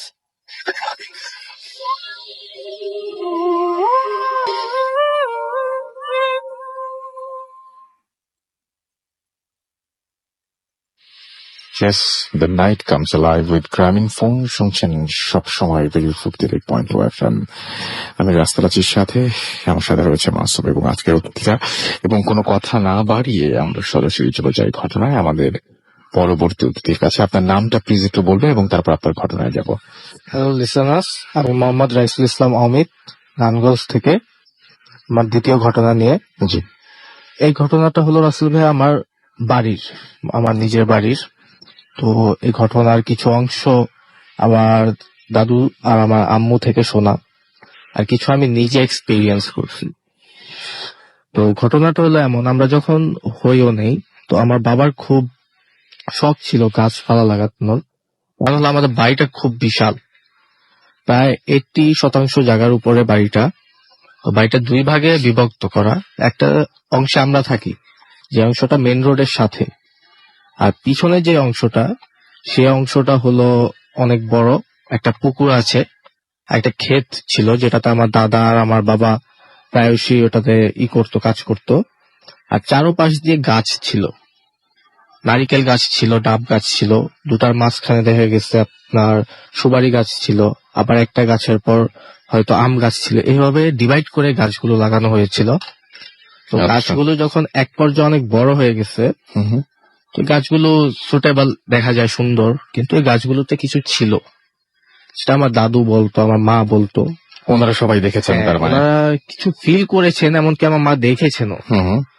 তো যে পুকুরটা ছিল, সে পুকুরটাতে আমাদের বাড়ি মানে যখন পুরান ছিল তখন তো ভাই জানেনি সবার বাড়িতে কম বেশি চাপকল থাকে। তো আমাদের বাসায় চাপকল ছিল, তো হয়তো ওইটা থেকে পানি উঠাতে হতো, আর নয়তো কুনির থেকে নিতে হতো। তো খাবারের পানি চাপকল, গোসলের পানি চাপকল থেকে ম্যানেজ হতো, আর থালা বাসন ধুতে অনেক সময় দেখা গেছে পুকুরের পানি ইউজ করা হতো। তো আমার আম্মু বড় বউ ওই বাসার, তো আমার আম্মু প্রায়শই যাইতো নিচে। আর আরেকটা কথা হলো, আমার বড় চাচা আমার বাবার আগে বিয়ে করছে, তো ওই হিসাবে আমার চাচি ওইগুলো দেখছে। তারা দুজন ছিল সবার আগে। তো তারা যখন প্রায়শই ওখানে পুকুরে আপনার থালা বাসন ধুতে যেত, তো প্রায়শই কিছু ফিল করতো যে গাছের থেকে তাদের উপর নজর রাখতেছে, বা তাদের উপর বাতাস যেমন একটা আসে না, যে একবারে পুরো স্তব্ধ সবকিছু, কোনো বাতাস নেই, তারপর আসে বাতাসটা ডাইরেক্টলি আপনার শরীরে হিট করতেছে। তো এরকম কিছু ফিল করতো। তো আমার দাদু পুরান আমলের মানুষ, অনেক কিছু জানতো সে। তো সে হুজুর দিয়ে বা নিজে যেভাবে হোক ম্যানেজ করে প্রতি 2-1 বছরের অন্তরে বাড়িটা বান দিয়ে রাখতো, এতে খারাপ কিছু ক্ষতি না করতে পারে আমাদের। না পারে, রাইট। তো আমরা যখন হই, আমার বাবা তখন ছোট থাকতে আমার হওয়ার আগে বাইরে চলে যায়, বিয়ের কিছুদিন পরেই। আমার বাবা সৌদিতে থাকে, তারপর আপনার ওমানে থাকে, বিভিন্ন জায়গায় থাকে, কিন্তু সে বাসায় আসতে পারে না কাজের কারণে। তো আমি হওয়ার পর যখন আস্তে আস্তে বড় হই, তো আমি কিছু দেখতাম না। তো আমি যখন হোস্টেলে চলে যাই, হোস্টেল থেকে যখন রিটার্ন আসি, আসার পর যখন এখানে আস্তে আস্তে পড়ালেখা আগাই, বড় হয়ে যাই, যখন আমার বয়স অ্যাটলিস্ট তখন 16 কি 17 ছিল, তখন আমি পড়ালেখার পাশাপাশি পার্ট টাইম একটা দোকানও চালাতাম। আচ্ছা। তো ওই দোকান থেকে প্রায় আপনার দেখা গেছে রাত্রে 12টা-1টা বেজে যেত। মাল্টিমিডিয়া শপ তো জানেন রাসেল ভাই, অনেক রাত্র খোলা থাকে। তো আসার পরে দেখা গেছে আমার একটা অভ্যাস ছিল যে আমার বাড়িটা ভাড়াটিয়া বাড়ি ছিল পিছনে। তো ভাড়াটিয়া বাড়িতে একটা ছিল, আপনার পানির কল ছিল, ফ্লোরটা পাকা করা ছিল, আর পানির কলটা ওয়াশার লাইন ছিল, যেটা 12টা-10টার পরে পানি আসতো সব সময়। আর আমাদের বাড়ির যে পিছনের অংশটা, ওই অংশটা সম্পূর্ণ আমার বড় চাচার। তো উনি ডিসিশন নিছে যে ওই ক্ষেত আর আপনার পুকুরটা ফালায় না রেখে একটা কাজে লাগাক। তো উনি ওটা বালুর দিয়ে ভরে ফেলছে, ড্রেজারের লাইন দিয়ে। তো ভরে ফেলার পর এই কাহিনীগুলো আমি দেখছি, যেটা হলো আপনার মানে আমার সাথেই ঘটছে। আমি রাত্রের বেলায় যখনই আসতাম, আইসে সবার আগেই একবারে ডাইরেক্ট নিচে যেতাম ওই পানির কলের ওইখানে। তো শীত হোক ঠান্ডা হোক, আমি সবসময় গিয়ে আমি মুখ হাত আর মাথাটা ওইখানে ধুইতাম সারাদিন কাজ করার পর যখন আসতাম তখন। তো একদিন হঠাৎ করে যে আপনার ওইদিকে আবার একটা জিনিস কি, যে ডাব গাছগুলো ছিল ওখান থেকে প্রায় ডাবের ছোট ছোট অংশগুলো পড়তো। তো ওগুলো আমি মাথায় নিতাম না, যে এগুলো স্বাভাবিক, বাতাস আসলে পড়তেই পারে, শুকনাগুলো বা কাঁচাগুলো পড়তেও পারে। তো একদিন রাত্রেবেলা আমি যখন মুখ হাত ধুচ্ছি, তো আমি শুনতেছি যে মাঠে ছোট ছোট বাচ্চারা খেলতেছে। ছোট ছোট বাচ্চারা খেলে যেমন খিটমিট আওয়াজ হয় না ভাইয়া, এরকম ঠিক। তো বাসার তখন আমাদের বাউন্ডারি ছিল না ওই সাইডের পিছনের দিক দিয়া, তো হয়তো আসতেও পারে। তা আমি কি করলাম, আপনার একটুখানি টিনের উপরে উঠে তাকাইলাম যে দেখা যায় নাকি। আমি অন্ধকারে কিছু দেখলাম না। তারপর আমি একটা ধমক দিলাম যে এত রাত্রে এখানে কি করো, সবাই বাসায় যা। তো ওরা চুপ হয়ে গেল। চুপ হওয়ার 3 থেকে 4 সেকেন্ড পর ভাইয়া, মানে এক মোট বালু নিয়ে যদি কেউ টিনের উপর ঢিল্লা মারে, যে আওয়াজটা হয় পড়ার সময়, ঠিক ওরকম একটা আওয়াজ হলো, যে টিনের উপরে ঢিল্লা মারছে বালু দিয়ে। তো আমার মেজাজ খারাপ হয়ে গেল, যে পোলাপান আমি এত রাত্রে বললাম বাসায় যেতে, আবার আমাকে ঢিল্লা মারলো। আমি চলে গেলাম ব্যাক করে ঘরে গিয়ে আমার মোবাইল রাখলাম, সবকিছু রাখার পর টর্চ লাইট নিলাম। আর আমি একটা কুকুর পালতাম, তো কুকুরটাকে ডাক দিলাম। তো কুকুরটা আসলো, কুকুরটাকে নিয়ে আমি নিচে গেলাম পিছন দিয়ে ঘুরে বালুর মাঠে, যে দেখতে কে আছে। মানে মেন ইন্টারেস্টিং কথা হলো ভাই, ওরা যেখানে আওয়াজ করতেছিল, আমি এতক্ষণে ঘুরে আসতে আসতে, পোলাপান যদি হয় দৌড়ায় পুরো মাঠটা পার হওয়ার কথা না, কারণ মাঠটা বিশাল বড়, একটা মানুষেরও পার হইতে অনেক সময় লাগবে। আচ্ছা। তো পোলাপান যেতে পারবে না, একজনকে হলো আমি দেখতে পারতাম। আমি মাঠে কেউকে দেখি নাই, ও ফুল এমটি। আমার কুকুরটা একটা দিকে মানে টার্গেট করে সে বার্ক করতেছিল নন স্টপ, কোনো থামাথামি না, একদিকে তাকে চেঁচামেচি করতেছিল। তো আমি তো কিছু দেখতেছি না, আমি লাইট ওইদিকে মারতেছি, বিভিন্ন জায়গায় মারতেছি, তো আমি কিছু দেখতেছি না। আমাদের পাশের বাড়ির যে কুকুরটা ছিল, ও আবার আপনার দেওয়ালটা টপকে আসা পড়ছে, বাউন্ডারি ছোটর কারণে দেওয়ালটা টপকে আসছে, চিল্লাচিল্লি শোনা। ও আইসা ঠিক আমার সাথে দাঁড়ায় ওই সেম জায়গায় তাকায়া চিল্লাচিল্লি করতেছে, যে জায়গায় আমার কুকুরটা চিল্লাচিল্লি করতেছে। তো কিছুক্ষণের ভিতরে ভাই আমার শরীরটা পুরো ভারী হয়ে গেল, মানে আমি একটা ইজি ম্যান, এর ভিতরে আমার শরীরটা পুরো ভারী হয়ে গেল, যাতে আমার শরীরের উপর কোনো একটা ওজন চাপাই দেওয়া হয়েছে। আমার শরীরের পশম গুলো সব দাঁড়ায় গেছে। আর আমার অত্যন্ত মানে আর কি আপনি কি বলবো, ঠান্ডা লাগতেছে। যে আমি মাত্র মুখ হাত টুকার ধুইছি দেখে আমার ঠান্ডা লাগতেছে, কিন্তু অত্যন্ত ঠান্ডা লাগতেছে। তখন কি ঠান্ডার সময় ছিল? তখন আচ্ছা, গরমের সিজন, ফুল গরমের সিজন। আমি মাত্র এসব মাথা ধুইছি, আমার মানে গরম মাথা দিয়ে ধোয়া বেড়াইতেছে গরমে। আমি এসব মাথা ধুইছি ঠান্ডা হওয়ার জন্য, কিন্তু এত ঠান্ডা লাগার কথাই না ভাইয়া। কারণ ওয়াসার পানি তো আপনার এত ঠান্ডা থাকে না গরমের সিজনে। পরে আমি কুকুরগুলোকে ডাকতেছি নিয়ে আসার জন্য, কিন্তু আমি পারতাছি না। আমার অস্বস্তি ফিল হইতাছে এখানে, মানে মনে হইতাছে যে কেউ আমাকে যাইতা ধরতাছে, এরকম লাগতেছে, দম আটকে যেতেছে। তো পরে আমি না পাইলে আমার কুকুরটাকে গলায় উপরে ধরলাম, আপনার ঘাড়ের যে চামড়াটা ওটা ধরছি। আর ওই কুকুরটাও আমার পিছে পিছে আইসা পড়ছে যখন আমারটাকে নিয়ে আসছি। আমারটাকে আমি নিয়ে হাইটা আইসা পড়ছি। তো এর ভিতরে ধরেন ভাইয়া মানে শরীর তো পুরা ঘাইমা শেষ, ঠান্ডার ভিতরে শরীরটা পুরা ঘাইমা গেছে আমার, মাথার থেকে ঘাম পড়তাছে, আর ভিতর দিয়ে গেঞ্জি পুরা ভিজে গেছে। আমি ঘরে আইসা আমি আম্মুকে এই ব্যাপারটা বললাম যে আম্মু আমি তো এগুলো এগুলো শুনলাম, তো এটা কি? তো আম্মু বললো যে দেখ, তুই তো অনেক কিছু শুনছস তোর দাদির থেকে, আর আমাদের থেকেও শুনছস, আমরা কথা বলি প্রায় প্রায় এগুলো নিয়ে, বাড়িতে আছে কিছু, হয়তোবা ওইটাই অনুভূতি করছস না তো দেখছস। আমি তো দেখতে পারি না কিছু, কিন্তু আমি আওয়াজ শুনছি, বালু দিয়ে ঢিল্লা দিল, আমার শরীর ভার হয়ে গেল। তো এগুলো দেখা না দেখার ভান করে, এগুলো ক্ষতি করে না কখনো, তো এগুলোকে তুই বেশি মাথায় নিস না। তো যাক ভাই, আমি আর কিছু মনে করলাম না। তো সেম দ্যাট ওই দিনই আমি রাত্রে ঘুমাইতে গেছি ঘরে। তা আমি একটা সিঙ্গেল রুমে ঘুমাই আলাদা। আর ওই রুমটার একটা জিনিস হলো কি ভাই, আমার বাবা ওই রুমটাতে মারা গেছে আমার সামনে। আপনার সামনেই মারা আমার গেছেন? সামনে মারা গেছে। তখন আমার বয়স প্রায় 6। তো 6 বছরের বয়সের বাচ্চারা তো ভাইয়া কিছু বুঝে না তখন, ওই টাইমটাতে। এই টাইমে অনেক কিছু বুঝে বাচ্চারা। তো আমার বাবা ইস্তারি করতেছিল আয়রন, আয়রনটার একটু তার ছিঁড়া ছিল, তো ওটাতে শর্ট সার্কিট হয়ে সে পাকায় পড়ে গেছে। আর ওই আয়রনটা আপনার আগের জামানার আয়রন তো জানেন ভাই কত শক্ত, মানে অনেক গরম হতে সময় নেয়, ঠান্ডা হতে সময় নেয় অনেক, লোহার আয়রন। তো ওই আয়রনটা ডাইরেক্ট তার হাতের উপর গিয়ে পড়ছে, ডান হাতে ছিল, ডান হাতটা বাম হাতের দিকে গিয়ে পড়ছে, একবারে বুকের উপরে। তো আমার তখন এতটুকু বুঝ নাই যে আমি এটা মানে সুইচ অফ করলে বন্ধ হয়ে যাবে। তো যাক ভাইয়া, ওটা আব্বুর পুরো বুক সিনাটাকে পুরা ফেলছে, তার হাতটাও পুরো জ্বলে গেছে, হসপিটালে নিতে সে মারা গেছে। তো আমার ওই রুমটাতে মানে কেমন একটা মায়া রয়ে গেছে যে আমার বাবাটা এই রুমে থাকতো, আমরা সবাই এই রুমে থাকতাম। কিন্তু তখন 2টা রুম, একটা টিন সেটার আর একটা পাকার রুম। তো আমি ওই রুমটাতে ঘুমাইতাম, কখনো আমার কোনো প্রবলেম হতো না ওই রুমে, যে আনইজি ফিল হতো বা কিছু, এমন কিছু না। আমি সারাদিন রুমের বাইরে থাকতাম, রাত্র হলে আইসা খালি ঘরে থাকতাম, এই ছাড়া আর কিছু না। তো ওই দিনকার ঘুমাইছি ভাইয়া, মানে আমি খারাপ বলবো নাকি ভালো বলবো বলতে পারি না, আমার কাছে একটু ভালোও লাগছে একটু খারাপও লাগছে। আমি রাত্রে স্বপ্নে দেখছি যে আমার বাবা আমার সাথে কথা বলতেছে, আচ্ছা। মানে আমাকে জিজ্ঞেস করতেছে কেমন আছোস, কেমনে দিনকাল যাচ্ছে।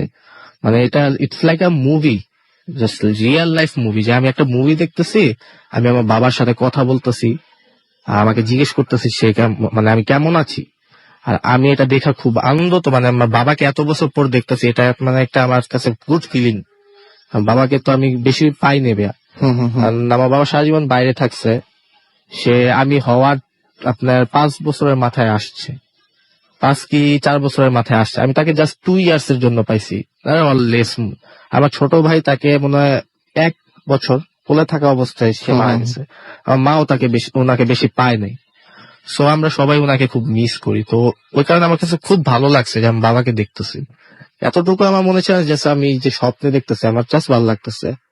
তো ওটা দেখার পর হঠাৎ করে মানে সে চলে গেল, মানে আমার পুরা, যেমন আপনার টিভি দেখতেছেন কারেন্ট চলে গেল, সব অফ হয়ে গেল, এরকম সব ডার্ক হয়ে গেল। আর রুমের ভিতরে ভাইয়া মানে তখনই আমি হঠাৎ করে দেখলাম যে আমার পুরো রুমটা ভর্তি। আমি যখন কার্টুন দেখি, কার্টুনে ভূত থাকে না ভাইয়া, জাস্ট আপনার কি বলবো, মাথা থাকে, হাত থাকে, শরীর থাকে, কিন্তু পা থাকে না, পায়ে যায় ল্যাজের মতন থাকে, স্মোক টাইপের, মানে এসব সব ঘুরতেছে আমার রুমটার ভিতরে, দৌড়াদৌড়ি করতেছে আমাকে ভয় দেখানোর জন্য। আর তাদের চেহারা গুলো ভাই মানে পুরো বিরল আকৃতির, এটা দেখা মানে আমি সাথে সাথে ধরেন আমার ঘুমটা ভেঙে গেল, আর আমি চিৎকার মারা ঘুমের থেকে উঠছি। আর আমার মা খুব মানে সফট স্লিপার, সে সামান্য একটু আওয়াজ পেলে ঘুম ভেঙে যায়। তো সে দৌড়ায় উঠছে ঘুমের থেকে, আর আমি সে দৌড়ে আসার আগে আগে আমি লাইট অন করে আমি তার ঘরে দৌড় দিছি, তার সাথে ধাক্কা খেয়েছে। পর আম্মু আমাকে বলতেছে যে তোর কি হয়েছে, আমি বলতেছি যে আমি ভয় পাইছি, আমার রুমে কি জানি আছে। আমার ছোট ভাইটা ঘুমাইতেছিল, ও ঘুমের থেকে উঠছে চেঁচামেচি শুনা, তো ও উঠে আমার ঘরে গিয়ে দেখে যে কিছুই নাই। তো আমি আর ভয়ে ওই ঘরে ঘুমাইতে পারিনি। তো আমি আম্মুর সাথে সারা রাত্র ঘুমাইছি। তো পরের দিন আমার দাদু তখনও বেঁচে আছিল। তো আমার দাদুকে আমি পরে বলছি সবকিছু, কিন্তু তাকে আর আমার মাকে আমি কখনো বাবার কথাটা বলি না, অন্য কথাটা বলছি যে আমি এরকম তাদের মন খারাপ হবে এই সমস্ত কারণ চিন্তা করে আপনি বলেন। সবাই, আমার দাদু আমার বাবাকে খুব আদর করতো, বড় ছেলে, আমার মাও মিস করতো, আমার ছোট ভাইটা তখন যথেষ্ট বুঝে, আর আমিও তো ভাইয়া তাকে খুব মিস করি। তো আমি তাদেরকে এগুলো বলি না, কারণ হলো হয়তো বা বললে তারা ভালো ফিল করে নাকি খারাপ ফিল করে আপনি জানেন না, মিস করবে, হ্যাঁ, তার জন্য আমি এগুলো বলি নাই। তো আজকে যদি তারা শুনে এগুলো, তারা অবশ্যই বুঝতে পারবে, আমার মা যদি শুনে থাকে যে আমি এগুলো বলছি, তাকে কখনো বলি নাই। তো আমার দাদুকে জাস্ট বলছি এগুলো দেখছি। তো আমার দাদু অনেক কিছু জানে, যেহেতু পুরান আমলের মানুষ। তো সেই মৌলবি টলবির থেকে পানি পড়া নিয়ে আসছে হুজুরের থেকে। তো ওটা আমাকে খাওয়াচ্ছে, পরে আমি পার্মানেন্টলি ঠিক হয়ে গেছি। এগুলো আর আমার রুমে হতো না। আর বর্তমানে এখন আমার রুমে আমি থাকি না, আমার রুমে আমার ছোট ভাই থাকে। আমাদের রুম আর একটা এক্সটেন্ড হয়েছে। তো ও 5 ওয়াক্ত নামাজ পড়ে, আপনার চিল্লাতে যায়, একবারে হাজি টাইপের। ও এগুলো এখন কোনো প্রবলেম হয় না। ঠিক আছে, তো এটাই আমার স্টোরি ছিল। ওকে, অনেক ধন্যবাদ আপনাকে আপনার ঘটনার জন্য। আমরা কিছু SMS দেখি। আমাদেরকে মৃদুল রহমান SMS করেছেন কুষ্টিয়া থেকে, অনেকদিন পর তিনি শুনছেন। এবং ফারজানা ইসলাম লোটাস বরিশাল থেকে SMS করেছেন। এবং আমি দেখলাম যে কে যেন লিখছেন যে ঘটনা পাঠাবো, বরিশাল আসেন, বরিশাল আসলে ঘটনা পাঠাবো। আমার কাছে যেটা মনে হয় যে আপনারা ঘটনা পাঠাতে পারেন। বরিশাল তো আমরা যাবোই বলেছি বইমেলা শেষ হলে, সেজন্য কিন্তু মানে ঘটনা পাঠাতে কোনো বাধা নাই। ঘটনা পাঠালে বরিশালের জন্যটা রেখে দেবো আমরা। একইভাবে সিলেটের কথাও বলতে পারি, সিলেটে যারা আছেন তারাও ঠিক একইভাবে ঘটনা পাঠাতে পারেন, এবং সেখান থেকে আপনারা আমরা সেই ঘটনাগুলো সযত্নে রেখে দেবো। আমাদের এছাড়াও দেখতে পাচ্ছি হিমেল এবং তার ওয়াইফ মিলিয়ে এখানে SMS করেছেন, ভূত এফএমের সাথে আছেন তারা। MD লাভলু আমাদের দুর্গাপুর রাজশাহী থেকে SMS করেছেন। এবং খুলনার ঘটনা অনেক ভয়ের ছিল। আজকে আমাদের কাছে কিছু অডিও ক্লিপ রয়েছে, যে অডিও ক্লিপ গুলো আমরা প্লে করবো একে একে। সেই অডিও ক্লিপ গুলো বেসিক্যালি আমরা বিভিন্ন জায়গায় যেখানে গেছি, অনেক জায়গাতে আমরা সবার ঘটনা শেষ পর্যন্ত নিতে পারিনি, কারণ অনেক স্টোরি অনেকে বলতে এসেছিলেন। তো তাদের ঘটনাগুলো আমরা রেকর্ড করে নিয়ে এসেছিলাম। 2-1টা ঘটনা পারলে সে তাদের শোনাবো আমরা। আমাদেরকে বাপ্পি SMS করেছেন হাজারিবাগ থেকে। এছাড়াও হৃদয়, তিনি বলছেন যে অনেক ভয় পাচ্ছেন। শেরপুর থেকে তিনি SMS করেছেন। হামিম আমাদেরকে খুলনা থেকে SMS করেছেন। অর্চি ঢাকা থেকে SMS করেছেন। এবং তিনি বলছেন যে ফার্স্ট মেলটা দারুণ ছিল এবং লাস্ট স্টোরিটাও ভালো ছিল।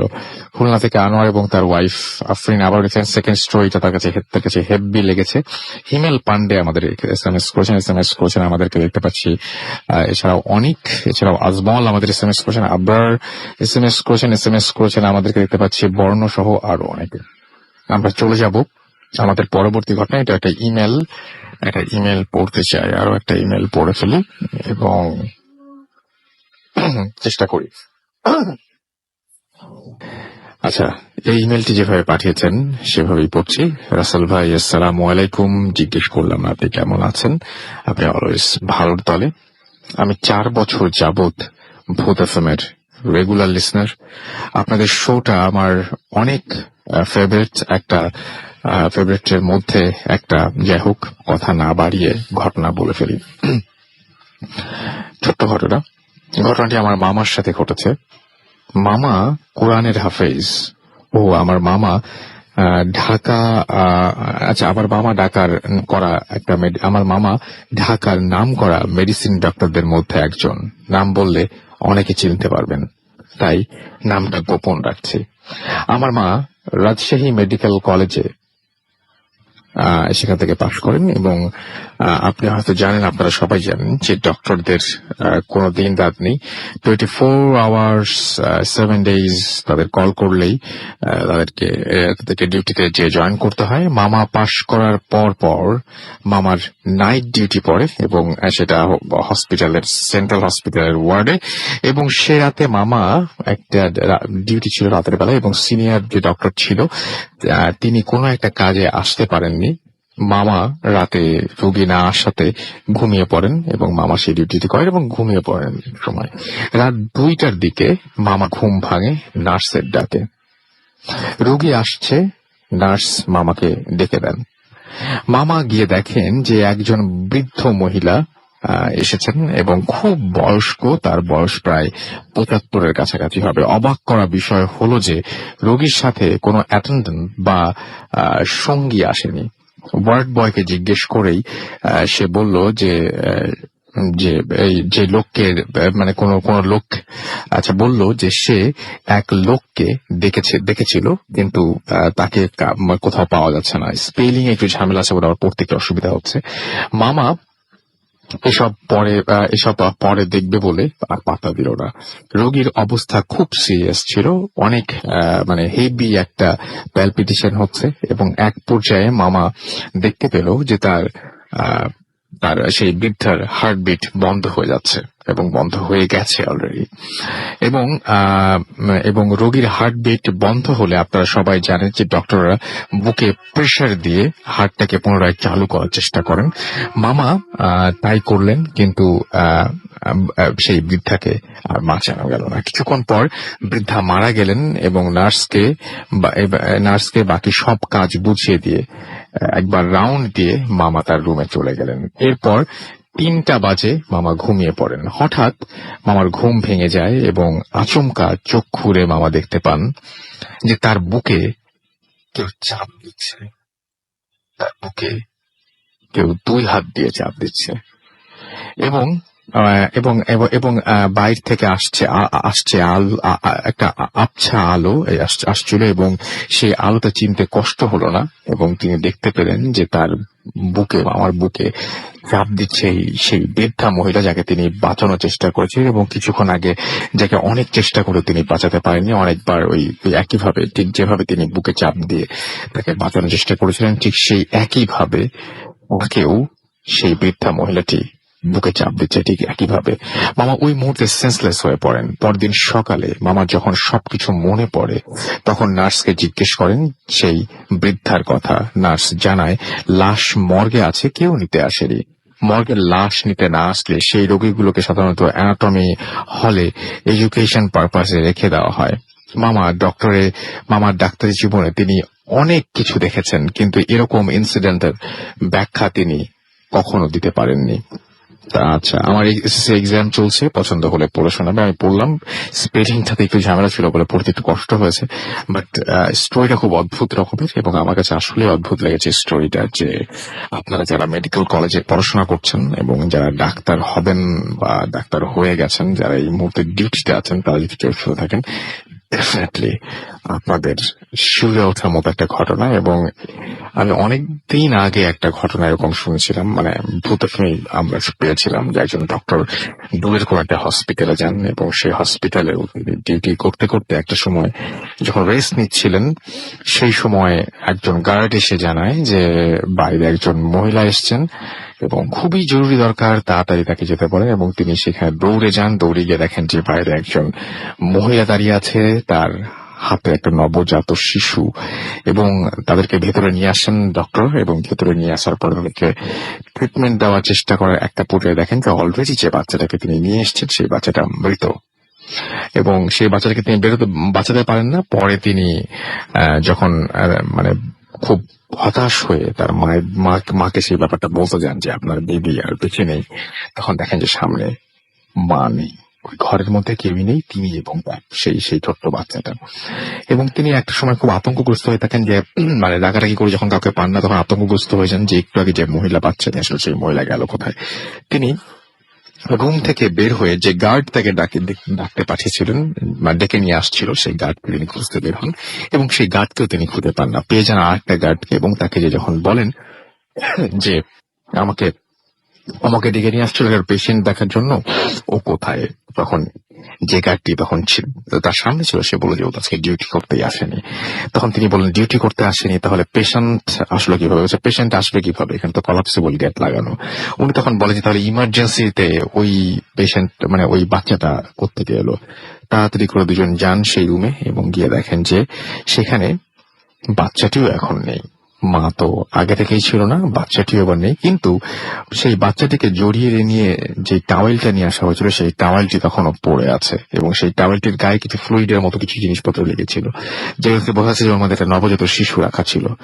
এবং এই ব্যাপারটা পরের দিন তিনি সকালবেলায় ইমাম সাহেবের সাথে ডিসকাস করেন এবং এই ঘটনাটা খুব অদ্ভুত। এবং এখন যেটা শুনলাম সেটাও খুব অদ্ভুত একটা ঘটনা। এরকম ঘটনা অহরহ ঘটে হয়তো না, কিন্তু যখন ঘটে তখন সবাইকে শিউরে দেওয়ার মতো এই ব্যাপার ঘটে। যাই হোক, আমরা চলে যাব একটা অডিও ক্লিপে এবং তারপর একটা বিরতি এবং তারপর আমরা আবার ফিরে আসবো। সেই পর্যন্ত আমাদের সঙ্গে থাকুন। Stay tuned two radio 50 and don't stop the 50.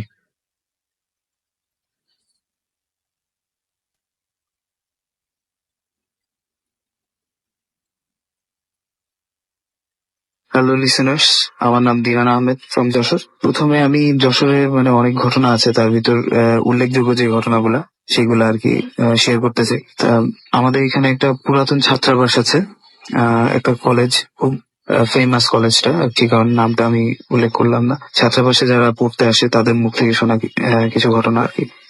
তা যারাই ছাত্রাবাসে উঠে তারাই অধিকাংশই টাউনের বাইরের, সেই কারণে তারা টাউন এবং সেখানকার জায়গা সম্পর্কে ততটা নলেজ রাখে না যতটা টাউন মেম্বাররা রাখে। সেই কারণে আমার ঘনিষ্ঠ 5টা বন্ধু ওই সেই ছাত্রাবাসে উঠে, যে ছাত্রাবাসকে ঘিরে বিভিন্ন ধরনের ঘটনা হচ্ছিল। প্রথমে এক বন্ধু একটা রুমে, ছাত্রাবাসের রুম ছিল 3টা, এই রুমটায় বেশি সমস্যা হতো। সেই রুমটা একদিন সে রাতের বেলায় ঘুমায় থাকে, সে হঠাৎ করে তার ঘুম ভেঙে যায়। ভাঙার পর সে দেখতে পারে যে তার যে ফ্যানটা ছিল ঘরের, সেই ফ্যানের সাথে একটি লাশ ঝুলছে, একটা মহিলার লাশ। মহিলার মাথায় সিঁদুর, আর মহিলার শাড়িটা যেটা ঝুলছে, সেই শাড়ি ঝোলা থেকে আর কি তার শাড়িটা তার নাকে এসে স্পর্শ করছে। সেটা দেখার পর সে অনেক ভয় পেয়ে যায়। ভয় পাওয়ার পর সে অন্য বন্ধুদের ইনফর্ম করার জন্য অন্য রুমে যায়। অন্য রুমে যেয়ে দেখে যে সবাই ঘুমাচ্ছে এবং সে সবাইকে জাগায় এবং জাগিয়ে বলে যে যে আমি এভাবে এই জিনিসটা দেখছি। এখন তারা যখন যায় সেই রুমে, যে দেখে ফ্যানটা হালকা হালকা নড়ছে, কিন্তু ওখানে কোনো লাশ বা অন্য কোনো চিহ্ন নাই, কিন্তু ঘরটায় প্রচুর গন্ধ, পচা গন্ধ। তারপরে থেকে আসলে মেইন প্রবলেমটা শুরু হয়। তারপরের দিন যখন সে বাথরুমে গোসল করতে যায় তখন দেখে যে সব জায়গায়, বাথরুমে সব জায়গায় ব্লাড, রক্ত আর কি। ইভেন পানিতেও প্রায় রক্ত ছেটা ফোটা লেগে থাকে, পানিটাও লাল হয়ে গেছে এবং সাথে হলো সাবান যেটা ছিল, সাবানটাও রক্ত মাখা। সেটা দেখে সে অনেক ভয় পায় এবং ভয় পাওয়ার পর সে আসলে যেটা করে সেটা হলো তার ফ্রেন্ডদের ইনফর্ম করার পর সবকিছু ক্লিন করে। বিকালে যখন সে আবার ওয়াশ করার জন্য সবকিছু যায় বাথরুমে, তখন যে দেখে যে আবার সে একই পরিস্থিতি, সব জায়গায় রক্ত লেগে আছে এবং সোপটাও রক্তে ভরা আর কি, যে বাথরুমে যে সাবানটা ছিল। তারা সে জিনিসটাকে এতটা সিরিয়াসলিও নেয় না, কেননা তাদের ওই ছাত্রাবাসেই থাকতে হবে, নাহলে তারা অন্য কোনো রিলেটিভেও বাসা নাই শহরে যে তারা ওখানে থাকবে। তারপরে দিন যত যায় ওই ওই স্পেসিফিকলি ওই রুমটা থেকে আর কি গন্ধটা বেশি আসে, যে রুমটা থেকে ওরা আসলে ওই লাশটা দেখছিল আর কি। তারপরে ওরা ওই রুমের লাইট কখনোই নিভায় না, কিন্তু ওই লাইটটা না নিভানোর কারণে আরো বেশি সমস্যা অন্য রুমগুলো দেখা যায়। যেরকম ওরা যখন ছাত্রাবাসের ডাইনিং রুমে যায় তখন ওই রুমটা ক্রস করতে হয় এবং সব সময় যেই ওই রুমটা যখন ক্রস করতে যায় ওরা, তখনই ওদের গাটা ঝিমঝিম হয়ে যায় এবং তাদের মনে হয় যে তাদের সাথে কোনো একটা প্রেজেন্স আছে সেখানে। ওই রুমটার দিকে তাদের আকর্ষণটা বেশি আর কি, সেই কারণে তারা ওই রুমটাকে তালা বন্ধ করে রাখে। একদিন তারা এমন ভাবে ভয় পায় যে তারা হয় একসাথে বাসার বাইরে যায়, সবাই গেলে একসাথে যায়, আর না হলে সবাই বাসার ভিতরে থাকে এবং সব রুমেই লাইট জ্বালানো থাকে। একদিন একটা তাদের ভিতরে একটা যে ফ্রেন্ড, তার হলো কোচিং ছিল, ভার্সিটি কোচিং এ যাওয়ার জন্য সে রেডি হচ্ছে। এমন সময় আরো 2টা বন্ধু যারা ছিল তারা হলো জাস্ট মুভি দেখতেছিল ল্যাপটপে। তাদেরকে গুড বাই বলে তো সে বন্ধুটা চলে গেছে আর কি, অনেক আগেই তারা দেখছে। কিন্তু হঠাৎ করে তারা দেখতে পেলো যে প্রায় 1 ঘন্টা পর ওই বন্ধুটাই ওই রুম থেকে বের হচ্ছে, যে রুমটা তালা বন্ধ ছিল। কিন্তু ওরা তো পুরা হলো আর কি, যে এবং ওই বন্ধুটা ওদের দিকে তাকালো না এবং ও ওই তালাটা খুলে মানে আবার বন্ধ করে দিয়ে আবার ব্যাগ ঘাড়ে নিয়ে চলে গেল। এখন ওরা ওইটা দেখার পর মানে ও ফোন দিল ওই বন্ধুটাকে ফোন দেওয়ার পর বললো যে তুই বাসা থেকে কখন বেরিয়েছিস? তা ওই বন্ধুরা বলতেছে যে আমি তো অনেক আগে থেকে বেরিয়েছি, কেন তোদের সাথে দেখা করে গেলাম। তাহলে ওরা এখন চিন্তা করতেছে যে এই আগে মানে একটু আগে যেই যাকে দেখলো সেটা আসলে কে, সেটা তো মানে কোনোভাবেই সম্ভব না যে একই পার্সন তো দুইবার বেরোতে পারে না। আর ওরা এমনি অনেক ভয় পায় জায়গাটা, সেটা নিয়ে তো আসলে ওরা মানে ফানও করতে পারে না। তারপরে একটা মানে ফিস্ট যাকে বলে আর কি ইংলিশে, তাকে ডাকা হলো। ডাকা হয়ে তারপরে ওদের বললো যে এখানে আসলে একটা ফ্যামিলি থাকতো এই ছাত্রাবাসটায়, মানে তাদেরকে জোর করে উচ্ছেদ করে আর কি এখানে ছাত্রাবাসটা করা হয়েছে। এই কারণে তারা আসলে নাকি পিশাচ সাধক ছিল আর কি যাকে বলে। এখন সেই কারণে হলো মানে তাদের যে পিশাচ গুলা সেগুলো এখানে এখনো থেকে গেছে, এখানে মানে এক্সিস্ট করে এখানে। সেই কারণে মানে এই ছাত্রাবাসটা আনহলি, এই কারণে হলো মানে তাদের জলদি এই ছাত্রাবাসটা ছেড়ে দেওয়ার আর কি ইয়া করলো। তারপর থেকে আসলে ওই ছাত্রাবাসটা মানে কলেজ সংলগ্ন যে ছাত্রাবাস ওটা এখন আর মানে ইউজ করা হয় না আর কি, এখনো ওটা ইয়ে আছে। এখানে আমার এই ঘটনাটা শেষ হলো। Mood FM. Good night. That's alive. With Robbie.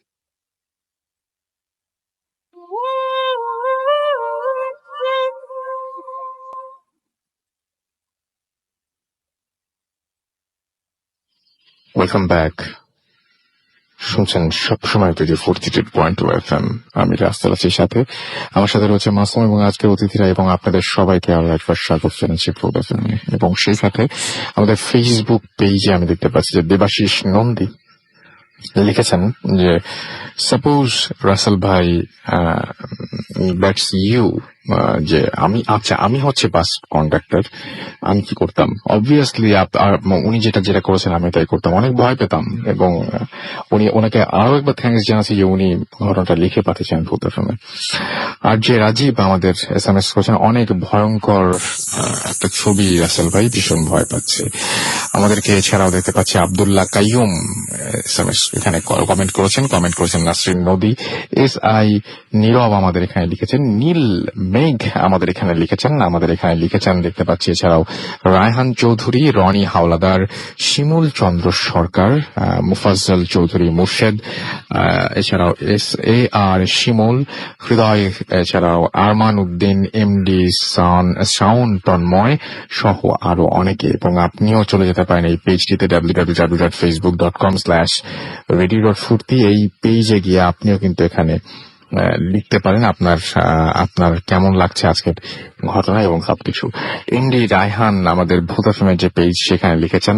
এছাড়াও দেখতে পাচ্ছি যে নিশ্চুপ পিঙ্কি আমাদের এখানে লিখেছেন, সজীব আমাদের এখানে লিখেছেন, ইব্রাহিম খালিদ আমাদের এখানে লিখেছেন এবং তিনি ময়মনসিংহ থেকে লিখেছেন। এছাড়াও আমাদের এখানে লিখেছেন দেখতে পাচ্ছি তাহসান আরিফ, এবং তার ভয় লাগছে তারপরেও তিনি শেষ পর্যন্ত শুনবেন তাই লিখেছেন। নাইম ইসলাম আমাদের এখানে আছেন, আমাদের এখানে রয়েছেন শাহ সুলতান, সৌরভ সহ আরো অনেকে। আপনি যদি থাকতে চান বা আপনি যদি আসতে চান তাহলে চলে আসুন www.facebook.com/bhutafm.russell। একটা কথা জানিয়ে দিই, সেটা হচ্ছে চলছে অমর একুশের বইমেলা এবং আগামীকাল সন্ধ্যায় এবং মোড়ক উন্মোচিত হচ্ছে আরো একটি বইয়ের, যে বইটির নাম হচ্ছে ম্যাপ নাম্বার 13। এবং এই বইটি আগামীকাল বাজারে আসছে।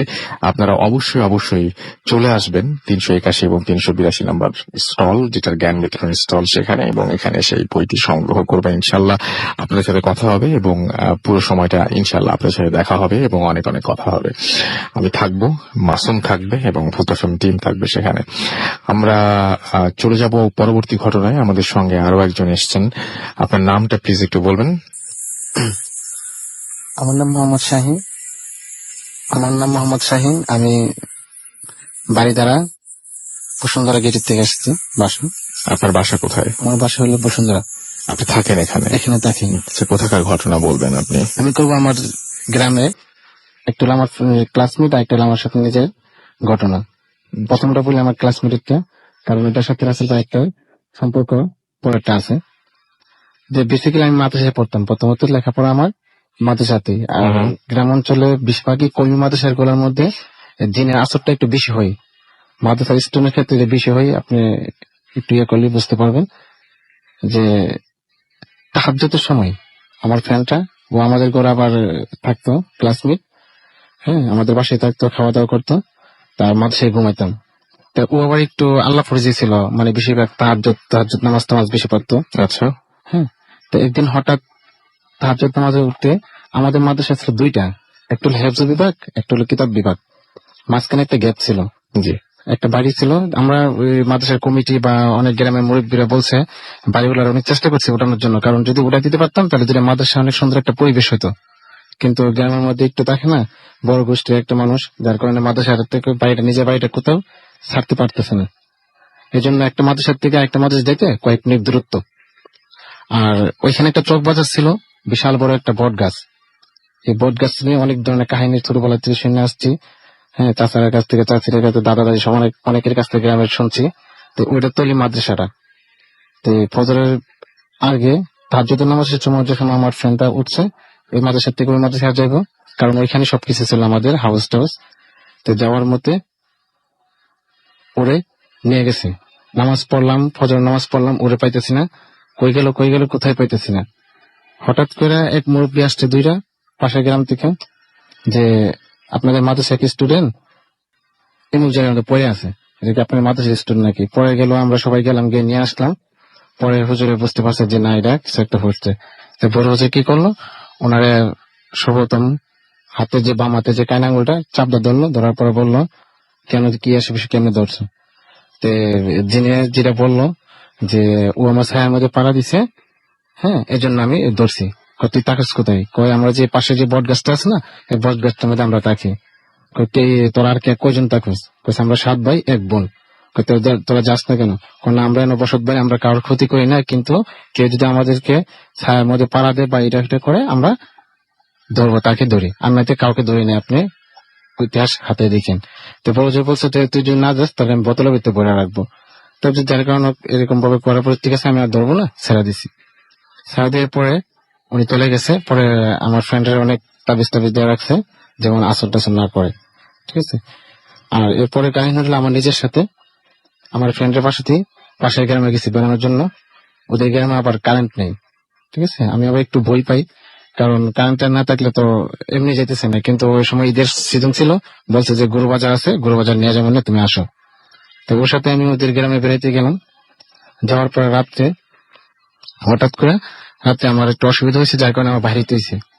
আর গ্রামের মধ্যে গেলাম, টয়লেট গুলো একটু থাকে একটু দূরে, বাড়ির থেকে একটু দূরের টাইপের থাকে, যার কারণে আমার যাইতে একটু সমস্যা হইতেছে। আমি বললাম যে ভাই আপনি চলেন, একটু কাছে দাঁড়িয়ে থাকেন। বলছে শুধু তুমি যাও, ব্যাপার না, আমি আসবো, ঠিক আছে। তো ভাইয়া দাঁড়া রয়েছে, আমি টয়লেট করতেছি, ওইখানে গেলাম।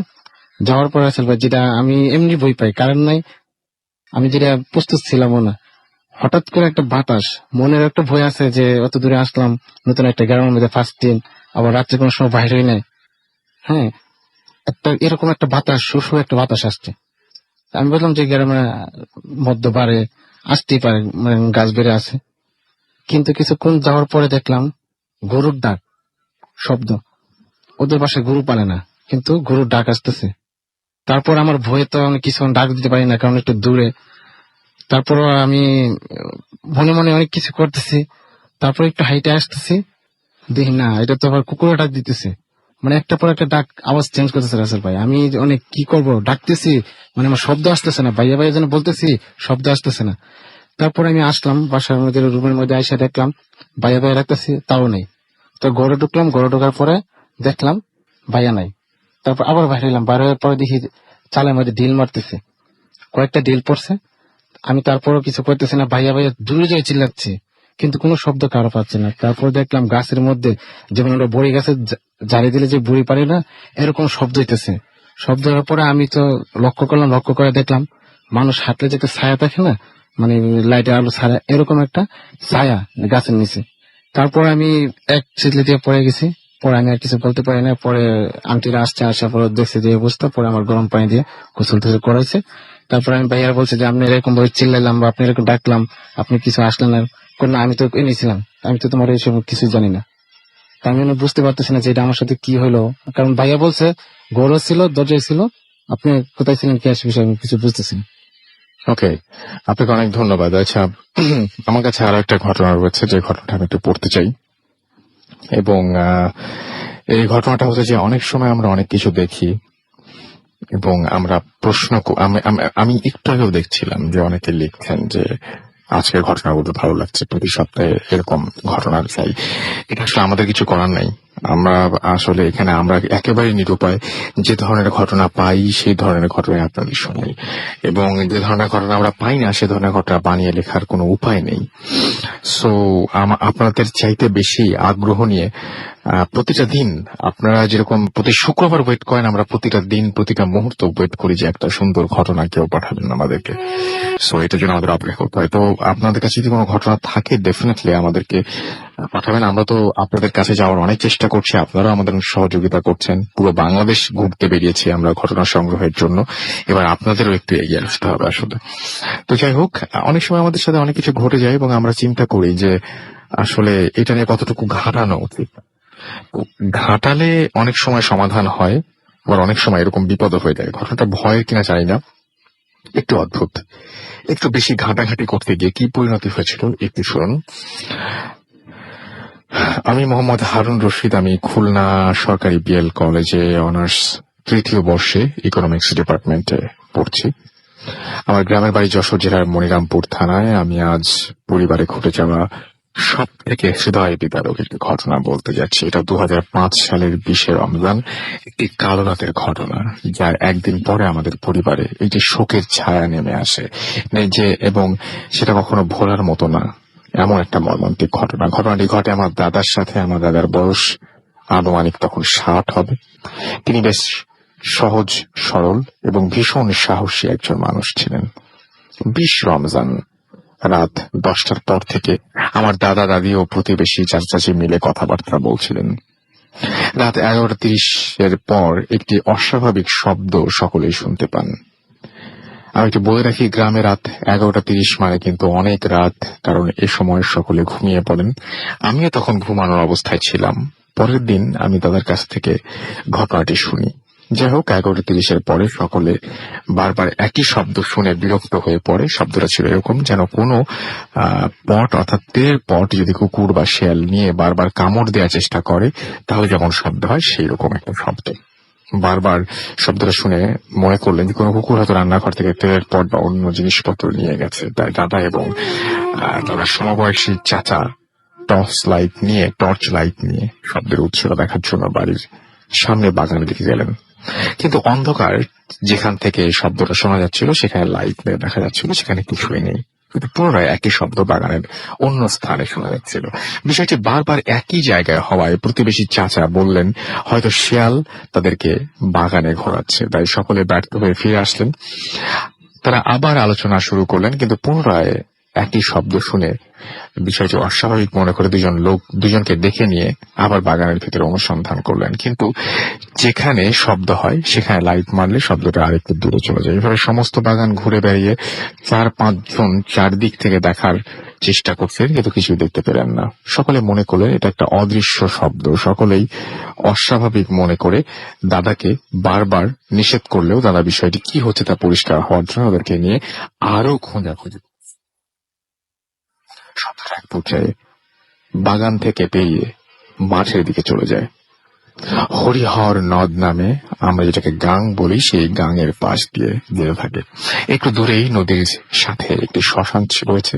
শব্দটা সেই দিকে ক্রমান্বয়ে যেতে থাকায় সকলে অস্বাভাবিক কিছু তা নিশ্চিত মনে করে দাদুকে বুঝিয়ে বাড়িতে নিয়ে চলে আসে। কিন্তু দাদুর ঘুম আসে না। একই শব্দ পুনরায় বারবার শুনতে পেয়ে দাদা লাইট নিয়ে আবার বের হন। দাদি নিষেধ করা সত্ত্বেও দাদা একাই বের হয়ে যান এবং দাদির 2 দিন আগে জ্বর ছিল। দাদার প্রচুর সাহস থাকায় পুনরায় সমস্ত বাগান তিনি একাই ঘুরে বেড়ান এবং খুঁজতে শুরু করেন। এক পর্যায়ে নদীর পাশ দিয়ে সেই শ্মশানের দিকে যেতে থাকলে সকলের ধারণা সঠিক তা নিশ্চিত হয়ে দাদা বাড়িতে ফিরে আসেন।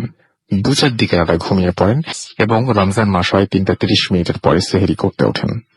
সেহেরি করে ফজরের আজানের নামাজ পড়ে পুনরায় ঘুমিয়ে পড়েন। কিন্তু দাদা একটু ভয় পান। সমস্ত ঘটনা এর পরের দিন দাদার কাছ থেকে শুনেছিলাম, কারণ আমি ঘটনার সময় ঘুমিয়েছিলাম, আমার আম্মু আমাকে ডাকেনি।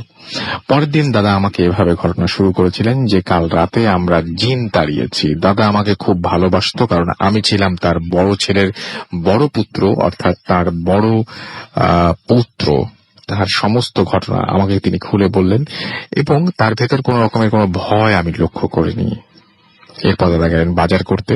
বিকেলে দাদা নিজে মুরগি মাংস রান্না করলেন, কেননা দাদি অসুস্থ ছিল। তাছাড়া দাদা মাঝে মাঝে মাংস নিয়ে আসলে নিজেই রান্না করতেন।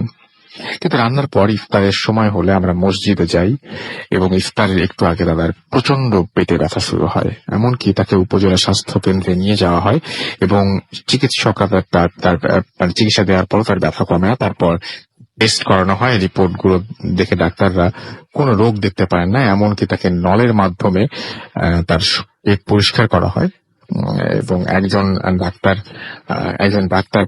পরামর্শে তাকে ভয় পাওয়ার জন্য পানি পড়া খাওয়ানো হয়, তেল পড়া মাখানো হয় এবং তাবিজ কবজ করা হয়, কিন্তু তাতেও কোনো কাজ হয় না। অবস্থা আরো অবনতি হলে ডাক্তার তাকে মানে রিলিজ করে দিতে চায় ভালো চিকিৎসার জন্য। বিকেলে রিপোর্ট গুলো নিয়ে পরিচিত প্রাইভেট ক্লিনিকের ডাক্তারকে দেখানো হয় এবং সমস্ত ঘটনা খুলে বলা হয়। ঘটনা শুনে ডাক্তার বাকরুদ্ধ হয়ে যান, তিনি কোনো কথা বলছিলেন না। পরে তিনি কোনো সমাধান দেননি, এমনকি তার ক্লিনিকে ভর্তি করানোর কথা বললে তিনি কিছুই বলেননি। তারপরে ভর্তির জন্য সিদ্ধান্ত নেওয়া হয়, কিন্তু ভর্তি করানো সম্ভব হয়নি। নিয়ে আসার আগেই দাদা বিকেল 4:30 মারা যান। আমি আজও এই ঘটনার কোনো সঠিক ব্যাখ্যা পাইনি।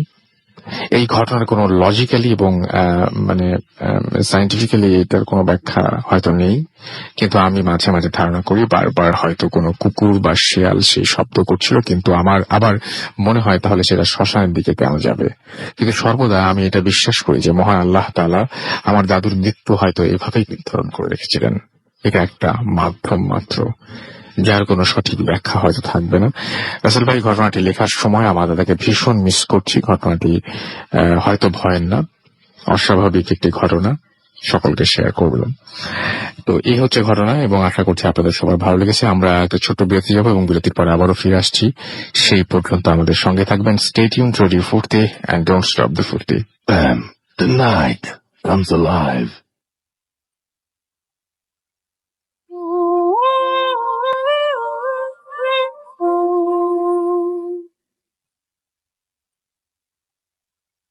Welcome back. একটা খবর দিই, সেটা হচ্ছে যে চলছে অমর একুশের বই মেলা এবং কালকে আমাদের নতুন একটা বই আমাদের স্টলে আসছে, সেটা হচ্ছে ম্যাপ নাম্বার 13 এবং অলরেডি 13টি লোবান নেভে না। গত সপ্তাহে আমরা সেটার মোড়ক উন্মোচন করেছি, আপনাদের সাথে অনেকের সাথে কথা হয়েছে এবং আপনাদের সাথে দেখা হয়েছে। অনেকে আগে এসেছিলেন, তারা চলে গেছেন, অনেকে হয়তো একটু বেশি পরে এসেছিলেন, তারাও এসে আমাদের পাননি। আশা করছি কালকে সন্ধ্যা আপনাদের পেয়ে যাব মোড়ক উন্মোচনের সময়। এবং আমার মনে হয় যে আজকে সব ধরনের গল্পই আমরা রাখার চেষ্টা করেছি, দেশের বাইরের, দেশের এবং গ্রামের, শহরের, সব জায়গায় মেলানো ঘটনা ছিল। আশা করছি আপনাদের ভালো লেগেছে এবং আপনাদের আনন্দ দিতে পেরেছি এবং বিভিন্ন স্তরের বিভিন্ন জায়গার মানুষের। এবং আমি মানে আপনারা যদি ঘটনা না পাঠান তাহলে আসলে আমাদের কিছু করার নাই। সুতরাং আপনাদেরই পাঠাতে হবে সেরা ঘটনাগুলো এবং আপনাদেরই যারা ঘটনা পাঠিয়েছেন, যাদের কাছে ঘটনা নেই, তাদেরও কিন্তু অনেক কিছু করার আছে। তারা পাশের জনকে বা অন্যজনকে উৎসাহিত করতে পারেন ঘটনা পাঠানোর জন্য। যাই হোক, আমরা আজকে শেষ করব, তবে তার আগে বলবি একটা অডিও ক্লিপ দিয়ে শেষ করব। তবে আমি একটু বিদায় নিয়ে নিচ্ছি। কথা হবে আবারও আগামী সপ্তাহে, আগামী শুক্রবারে। সেই পর্যন্ত এবং তার আগে আপনার সাথে দেখা হচ্ছে আগামীকাল বই মেলায়। তো যাই হোক, সেই পর্যন্ত আগামী সপ্তাহ পর্যন্ত সবাই ভালো থাকবেন, সুস্থ থাকবেন, সুন্দর থাকবেন, মোস্ট ইম্পর্টেন্টলি ফুর্তিতে থাকবেন। যেতে জানিয়ে দিই আপনাদের সবাইকে আরো একবার আমাদের ইমেল অ্যাড্রেসটি bhootfm@radio.fm, স্পেলিংটি বলে দিচ্ছি BHOOTFM@RADIOFORT.FM। নাম, ঠিকানা এবং ফোন নাম্বার সহ আপনার জীবনে ঘটে যাওয়া সেরা ঘটনা বা আপনার জানা সেরা ঘটনা লিখে পাঠিয়ে দিন আমাদের কাছে। আবার আগামী সপ্তাহে কথা হবে। সেই পর্যন্ত সবাইকে টাটা।